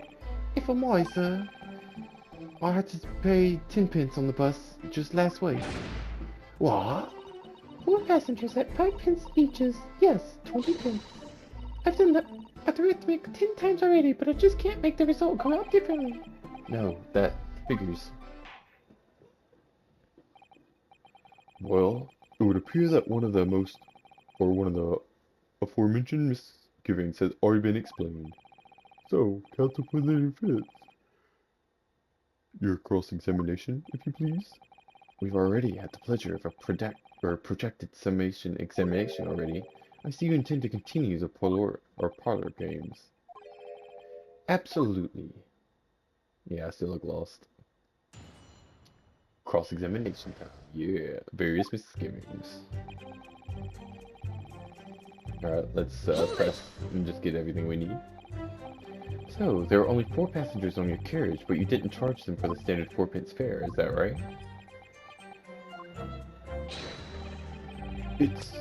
It's impossible to make the last run of the day. I was so cold. All I could do was stop myself from passing out. I'm getting chill or chilblains just listening to you.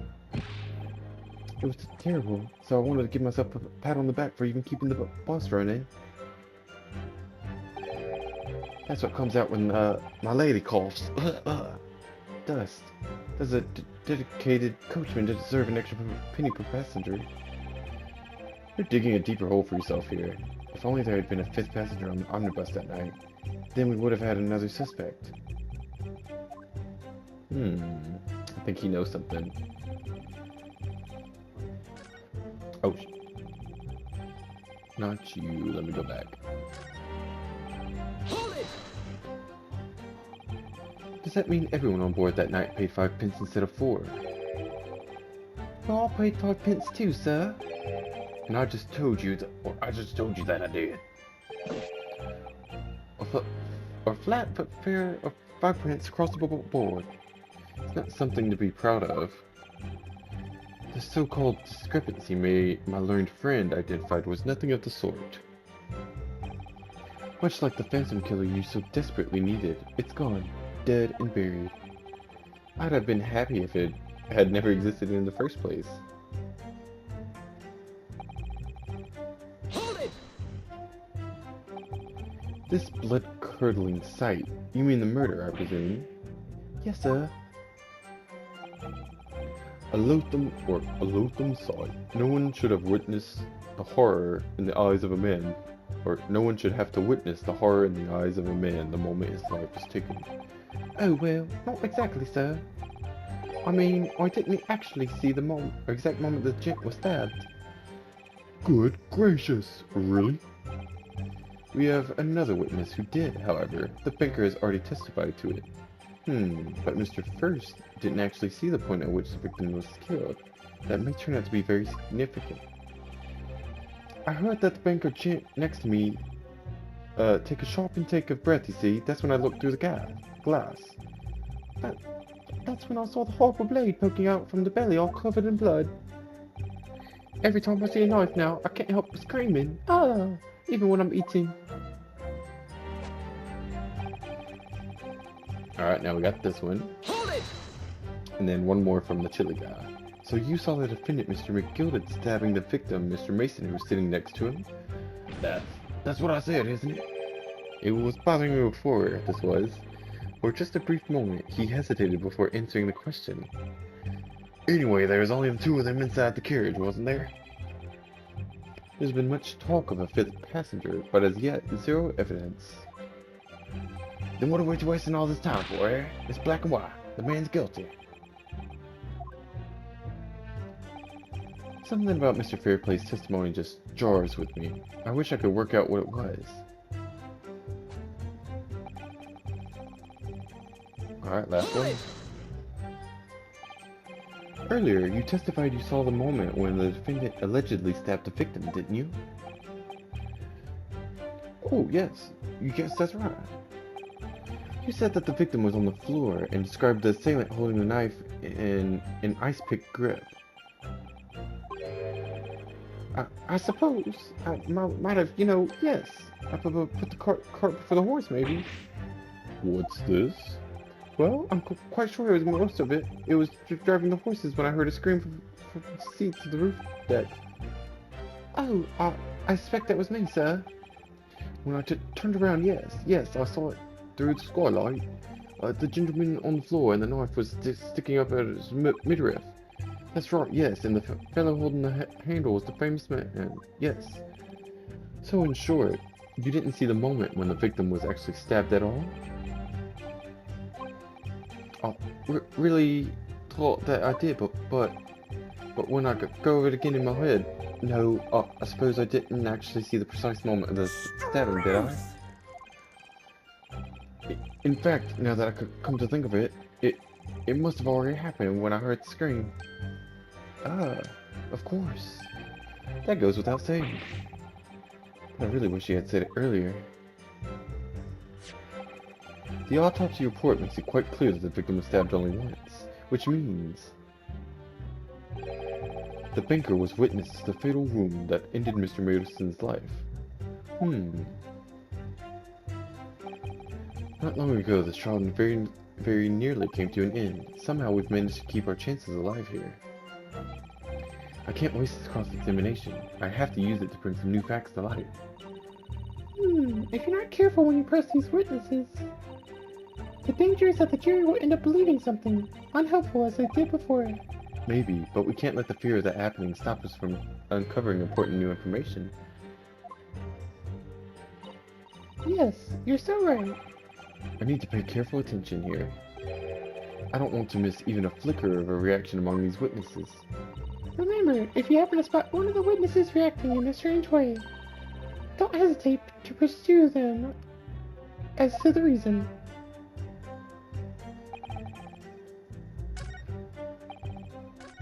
So it was this one that I pressed. Hold it! Struth! Excuse me. Yeah.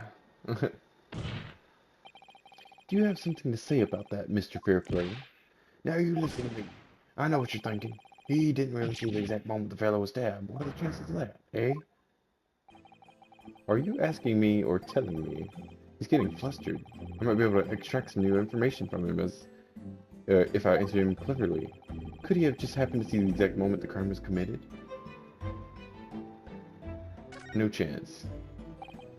Well, it is a little hard to believe, certainly. Unless you spend your time peeping through a skylight on top of an omnibus, that is. Peeping? I'm a respectable city banker, I'll have you know. And as I know what I saw, I remember it as clear as a ballet that day, or ball rat. It was a grim scene, I don't mind telling you. Thank you, Mr. Fairplay. Oh, excuse me if I was getting a little hot under the collar there, my lord. I would ask you to supplement your testimony with a clear statement of what exactly you saw. Oh, I can do that all right. I'll tell you just how grim it was. Do you think I forget the sight of those blood-soaked hands after that butcher stabbed the man? Hold it! Blood-soaked. A hand. Well, perhaps the soap is laying it on a little thick, but anyway, there was definitely blood all over them. Both of them were covered in it. And you saw that from the roof, through the skylight. Well, the skylight's reasonably large, so I had a pretty good view. And there was a lamp on inside the carriage as well, so I'm quite sure of what I saw. This banker's latest statement. I feel sure there's something not quite right about it. When you feel something doesn't add up, Mr. Naruto, that's when you should have a good look through the court record.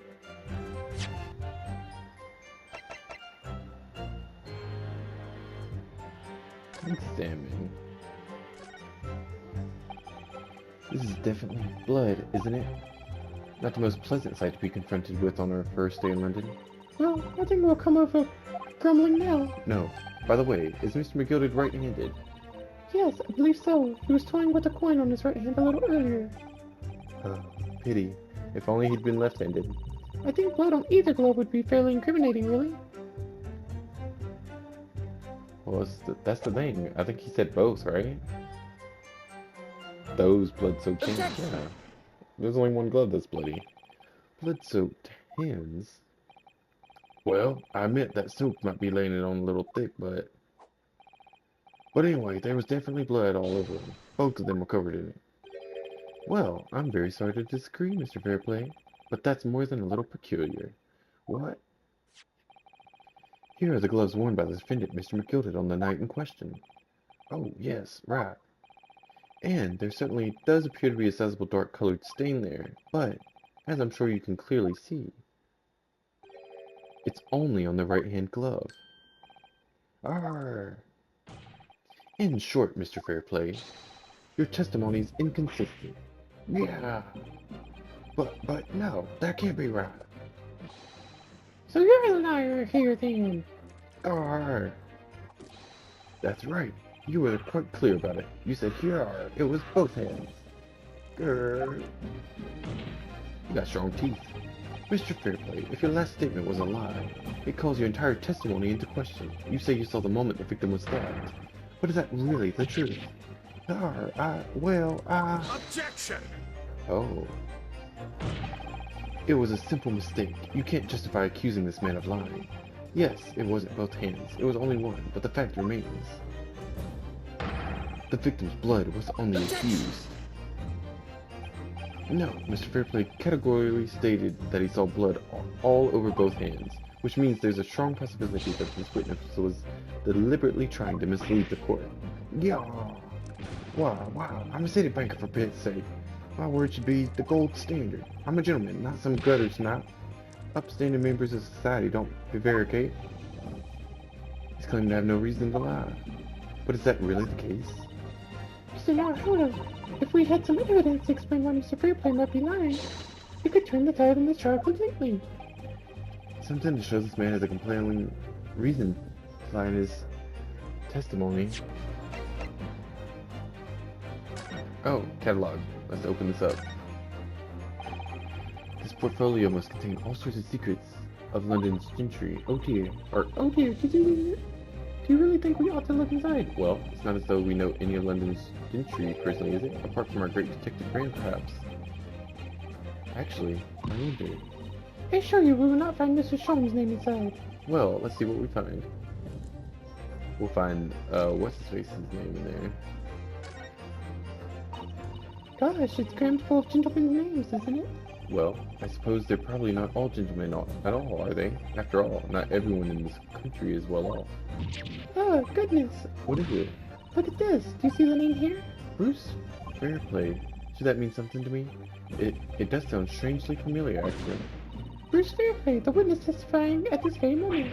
Yes, of course, the banker. Why's his name in here? Ah, he borrowed 20 guineas, did he?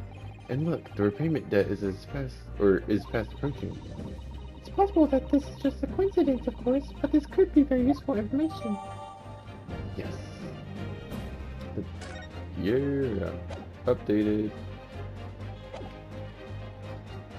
I have evidence. Yes.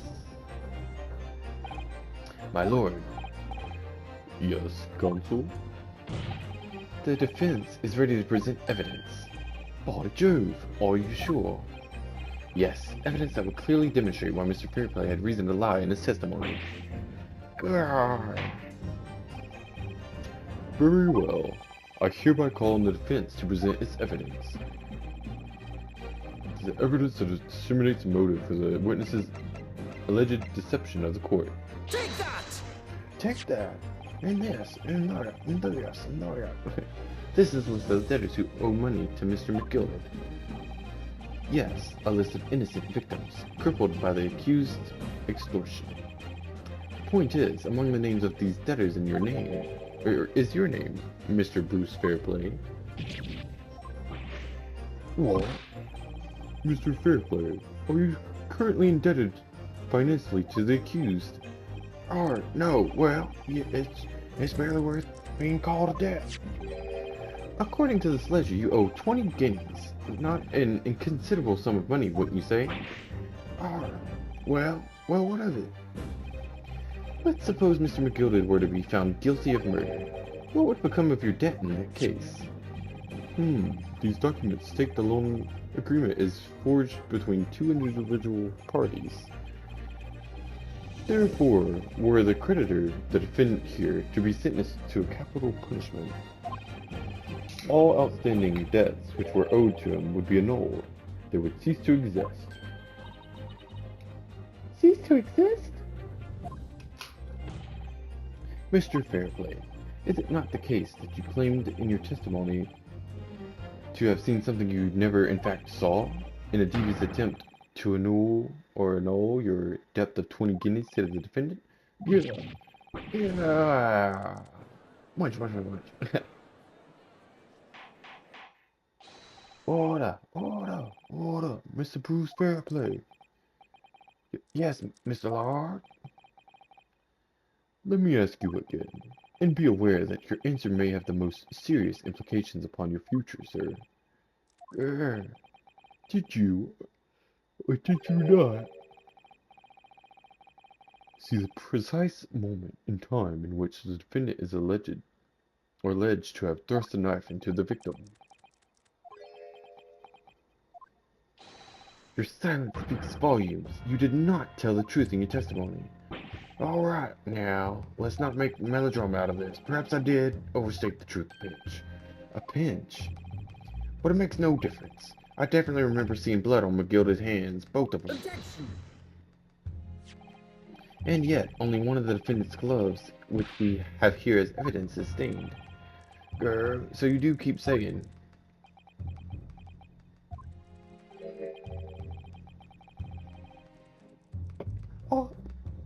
I wonder if I might be allowed to speak, sir. Go ahead, Mr. First. Well, the thing is, I think I remember seeing it myself, as it happens. Seeing what? The blood, sir. On the assailant's hands. I think, yes. I'm sure it was on both of his hands, not just one. So, the assailant had blood on both hands, not one, but only one was on McGuilded, so it doesn't mean it was him. What? This is how they keep the trial going. Getting answers that have more questions than answers. It would appear that we're going to need further testimony from all you witnesses. This time, I would like to know precisely what you did and what you did not see. Do I make myself perfectly clear? Yarsh. Mr. Naruto, This is good news. The course of the trial seems to have shifted slightly at last. Yes. Oh, I might finally have a chance to turn things around here. Witness testimony for the third time. Let's get it. There was blood on both hands of the assailant. I sincerely and distinctly remember that. However, I suppose you might say that I didn't see that exact moment the stabbing transpired, if that matters. I remember seeing a knife, and I remember seeing both of the attacker's hands with blood on them. I didn't actually see anything myself. No, not until I heard the scream. Anyway, the fact remains, there can't have been anyone else inside that carriage, or we all would have seen.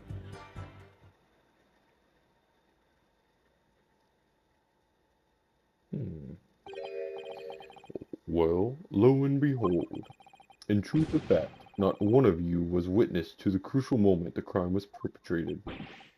I apologize, my lord, but honestly, there was no one else inside that carriage, and the man's hands were covered in blood. Grr, that much incriminating evidence is tantamount in saying we saw the man do it. That's really not what testimony is about. Let us examine the interior of the omnibus once more.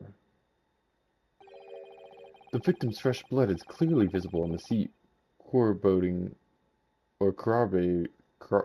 I don't know, the witnesses' accounts. In other words, there is no substantial nor significant change in the facts of the case. Very well. Your cross-examination, please, counsel.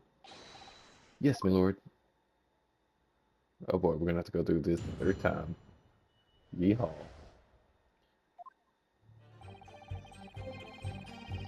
Five things, check it out again. Hold it! Don't put the fan on me. No, the evidence tells us otherwise. We have the gloves the defendant was wearing on the night in question in the court record. I'm well aware of that, sir, but nevertheless, I know what I saw and I stand by it. The man had blood on both his hands. He's defiant, even in the face of hard evidence. He's steadfastly refusing to admit that he might be mistaken about what he saw. But why? Your reasoning is dire. One hand or two, the salient point remains unchanged. Minutes after the grim crime, the victim's blood dripped guiltily from the accused fingers.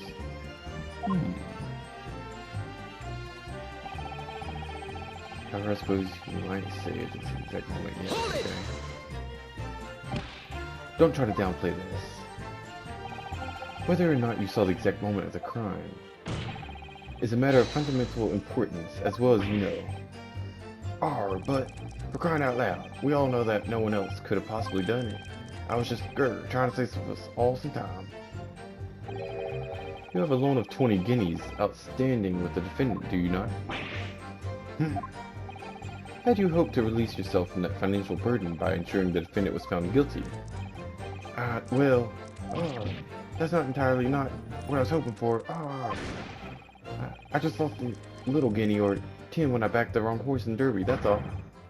I was gonna win it all back. There's a fixture this weekend. That's for a sure thing.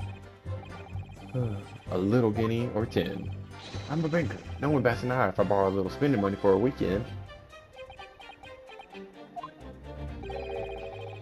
I think you may have revealed rather more about your character than you bargained for, sir.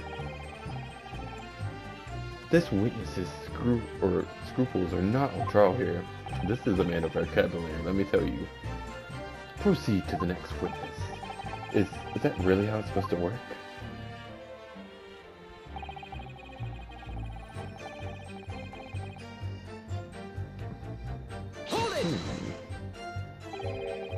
You definitely saw that too. Blood on both hands. Yes, sir. I mean, I know what you're going to say. Only one of Mr. McGuilded's gloves had any signs of blood on it. That's right. The thing is, as far as I remember, sir, when I looked down and saw Mr. McGuilded sitting beside the other fellow, I don't believe he was wearing any gloves, sir. He wasn't wearing these gloves? That's correct, sir. And I saw the blood on both his bare hands quite clearly. It's true that the dark-colored stain on the dark leather gloves wouldn't have been easy to see. I should point out that the police officer who apprehended the accuser of the night in question reported that there was no trace of blood on Mr. McGuilded's gloved hands. There wasn't blood on his hands? This is puzzling indeed. This must be significant somehow, I'm sure of it.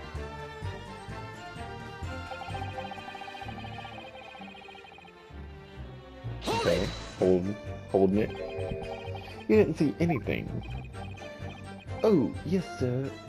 That is to say, no, sir. I didn't. I'm very sorry about what I said before. Very sorry, yes. It was wrong for me to make up stories and say what I saw stabbed a man. But wouldn't you agree, sir? Oh, I know what you're insinuating, but I certainly wasn't making up stories. Or certainly wasn't making up stories. I forgot his voice for a second. Still, to say you saw nothing isn't right either, is it? No, sir. I saw nothing at all. Mr. Beppo, you were driving your horses. At the very least, you must have enjoyed a very good view of London streets, no?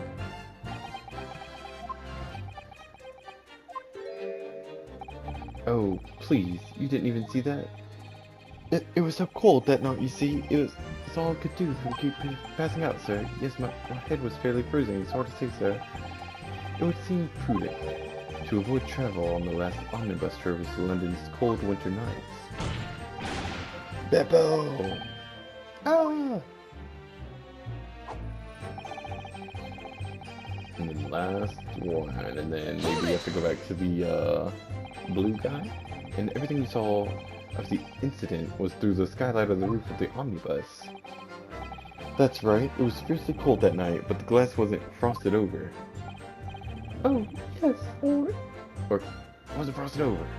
Oh, yes, I remember I was shivering, but it was so bitter. Which rather begs the question of why the pair of you were sitting on the roof deck in the first place.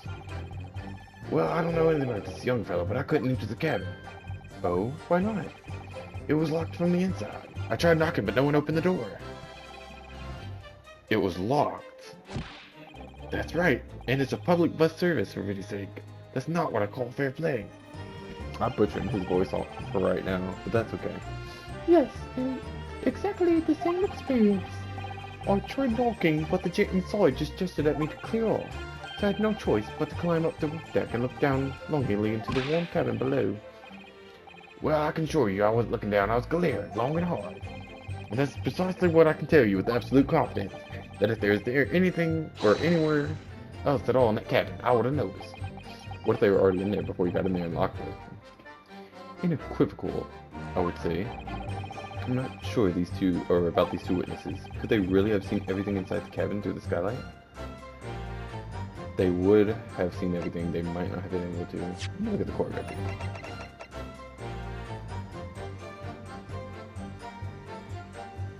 Objection! Music stuff, I think I got it because of what I was saying of somebody possibly hiding. Let me confirm one thing, Mr. Fairplay. You were riding this omnibus and witnessed the events in the cabin through the skylight and the floor of the upper deck. Is that right? That's right, yes. In that case, there is a portion of the cabin interior that would have been out of sight from you. What? By golly, really? Obviously, at this stage, we can't say for sure. But the possibility cannot be denied that at the time of the incident, there could have been another person, or another passenger at the enclosed cabin of the omnibus. Enough hypothetical meandering, my Nipponese friend. The prosecution demands that you substantiate your claims. After all, the scene of the crime is here, in the flesh. Very well. I will uphold the prosecution's demand. You will identify the area on this cross-sectional plan of the omnibus. Where exactly in the omnibus are you suggesting that the potential extra passenger could have been situated? It was on the backside, right? Take that! Both rows of seat on the roof facing the direction of the travel, whereas the seats in the enclosed cabin face each other, which means the visible part of the cabin, which passengers on the roof deck see through the skylight, is as if drawn here. Oh, that's right, my lord. As you can see, the seat opposite of the one on which the victim and his attacker were sitting is obscured from view. In other words, if someone had been sitting on that seat, it's quite possible that these witnesses would have been completely unaware of it. Yeah. Okay, gotcha. Objection! Okay. It's quite possible some phantom was sitting there. You Nipponese have a forbidding habit of obscuring the truth with ambiguity. I concur with the prosecution's rejoinder. In a British court of law, evidence is paramount. I cannot entertain this conjecture, counsel. That is, unless you're able to put a name to this mysterious passenger to whom you allude. Can you, Mr. Naruhodo? I honestly don't know. Who could it have been? Who could have been in the other seat, which was out of sight from the witnesses on the roof deck? I have no idea. Ugh, I have literally no idea. But as a proud citizen of Japanese Empire, you will look to the sky and walk on, making sure all signs of tears are gone. Go on. This isn't just a case of going on, Mr. Sato. Alright then, I'll go on. The defense would like to put forward a name. You are a fool. That response was a desperate attempt by a man who has no notion of his own limitations. A toast to hard lessons not yet learned. Oh, you think you've seen the enemy? I'm see you again. Hold on. Meet me outside after this court. Let us not delay, counsel. The defense is still to name the passenger in the other seat. This could be it. This could be the chance I've been waiting for to turn the trial in my favor. On that night, on the night of the murder, the person occupying the seat in the omnibus cabin that was obscured from the view was... Take that! Right? The passenger in the enclosed cabin that the witnesses on the roof deck failed to see has to have been Mr. Magnus McGuilded. Mr. McGuilded? What are you talking about, counsel? That's the name of the defendant. Okay, yeah, okay, so it would make sense to take it up. Oh, he threw it in the thing. If I desecrate this chamber by smashing my hallowed chalice, do forgive the courtesy. How many chalices does he have? Lord Van Zeeks. People talk of those tiny island nations in the Far East as having a learning and culture of their own. But I see they use the terms ill-advisedly. What are you trying to say? Let me explain in terms that even a student of an artless backwater such as yourself might understand. When the bloody scene unfolded, the victim and his assailant were sitting side by side. Multiple witnesses have attested to the fact. It is the very premise of which this case was built. But that premise may be wrong. What? If the victim really was sitting beside Mr. McGuilded, it creates an inconsistency that can be reconciled in any way. What inconsistency, counsel? The defendant's gloves, my lord. Both witnesses made the same testimony. They claimed that there was blood on both hands of the person sitting next to the victim. Yet we know the truth to be otherwise. Only one glove bears the gory remains. The point is, even in the face of this irrefutable evidence, both witnesses have maintained their stance. Yes, their testimony remains unchanged. Exactly. They both adamantly swear that they clearly remember seeing blood on both hands of the assailant. In short, their memory of events is correct, and their testimony reveals the truth. It was somebody else sitting beside the victim that night, a third party we have yet to identify. And the victim's blood on that passenger's hands, both of them. Objection! And who was this third party? Obviously, the true culprit. Extraordinary. Got him shivering. Order, order, order. What exactly are you postulating? Objection! The defense's postulation is just that, nothing more than conjecture. The witnesses have clearly stated that they saw the accused. Objection! But when elaborating on his testimony, Mr. Fairplay said the two of them were wearing hats, and I couldn't exactly make out their faces. Yes. The tops of their heads were obscured by the roof. I could see the rest of them, though. Yes, that's right. Both gents was most certainly hatted. Hatters do tend to notice such things, sir. And what particular styles of hats the two gentlemen sport, Mr. First?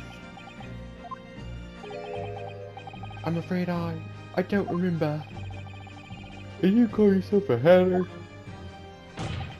Or like a hater? The style of the hat makes no difference. There is no third party in that cabin. Watch it become important since they mentioned it. How can you be so sure? Because if there had been, the accused Mr. McGuilded would undoubtedly have offered to dispose the fact. No, he wouldn't, unless he was asleep. Unless, that is, you are proposing an even more preposterous explanation? That the accused failed to even notice the presence of the true culprit in the very cabin in which he traveled? Ah, he could have been asleep. He's right. If there was another person traveling in the enclosed cabin in the omnibus, it's inconceivable that Mr. McGuilded would have been unaware of it. Order! There is clearly a simple solution to this problem. Bring the accused, Mr. McGuilded, to the stand. Well, what say you, counsel? The prosecution objects, my lord. On what grounds? As you suspect, he will already have a full statement to the police. But what if there's some reason why he's unable to speak freely? Magnus McGuilded is no uneducated ruffian. If it indeed turns out the man has been withholding information, you can be sure it will have been most deliberate act. Counsel for the defense, what is your opinion? Excuse me, my lord. Should we ask Mr. McGuilded to testify? Or not? Demand his testimony. Yes, we need to hear what he has to say in order to find out the truth. The defense would like to call Mr. McGuilded to the stand. In that case, I would like to hear the opinion of the jury. Ah, yes, I need a little time to consider this. If you ask me, I think I should hear what Mr. McGuilded has to say. Get the man out here, I say. It would be utterly illogical not to hear his testimony. When something needs doing, get it done. That's how I run things at the guild. Hearing what the patron of my favorite little park has to say, oh yes, that would be lovely. Yes, the jury says the man must be heard. Very well, the court will hear this defendant's testimony. Bailiff, show the defendant to the stand at once.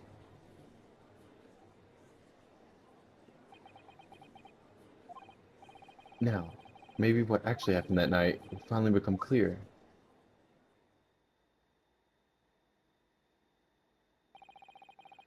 Let proceedings be resumed. Mr. McGuilded, or have you been listening to the discourse of the day? To be sure I have, my lord. There are now two matters on which the court desires to hear from you. The first is whether or not there was a third party with you in the omnibus cabin, as proposed by the defense. The second is that if such a person was indeed present, why did you conceal that fact from the police? Begad, no. 'Tis not my nature to hide anything at all. Just answer the questions, please. The truth of the matter is, I've been desperate about this all along. Do I tell you all, or keep me mouth shut? Tell us what happened, Mr. McGuilded. The fine fellow representing me is absolutely right. In the carriage on the night with myself and the other man, there was another passenger. It's true? Aye, and 'twas me who helped the little urchin get away after it all happened. You... what? Why help him get away when they blamed you? No, Magnus McGuilded. That convenient excuse can't save you now.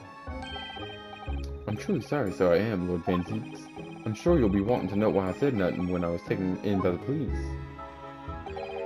I do be having a very good reason, I assure you. Which was? Well, the little child was just in the wrong place at the wrong time and not in any way involved, you see? What? If the police had known the wee one was there, they'd have assumed she'd done it. They'd have hauled her into this here courtroom just like myself. I was only trying to spare that. Young hearts and young minds are easily damaged, my lord. Something seems off. And who was this young child of whom you speak? That, I don't know. You don't know? Ah, well, the wee teen just happened to be in the carriage that night. I never saw her before or since. You have absolutely no reason to believe this man. The prosecution calls for the witnesses' statements to be disregarded by the court. You know, I wouldn't be surprised if the urchin isn't here in this courtroom as we speak, listening to the proceedings. What? Bang! What the? Ah, smoke! Ah, fire! There's a fire! Look! Somebody's trying to get away! After them! It's no use. I can't see them all smoke. What is going on? Be careful, Mr. Naruhodo! Cover your face! Bailiff, don't let the accused escape. Secure the omnibus. I hereby call an emergency recess. Bailiff, ensure the defendant is in custody and clear the courtroom. Oh, somebody just did a smoke screen. We were hurriedly removed from the smoke-filled courtroom by the bailiff. Amid a scene of chaos, people stumbled over one another and desperate to flee the chamber. We had no idea what was happening. All we knew was that, for the time being at least, the trial was suspended. Oh, thank God. That one felt like it was taking forever to get to the continued area for me. Let me save my game. Yes, save it. Ah.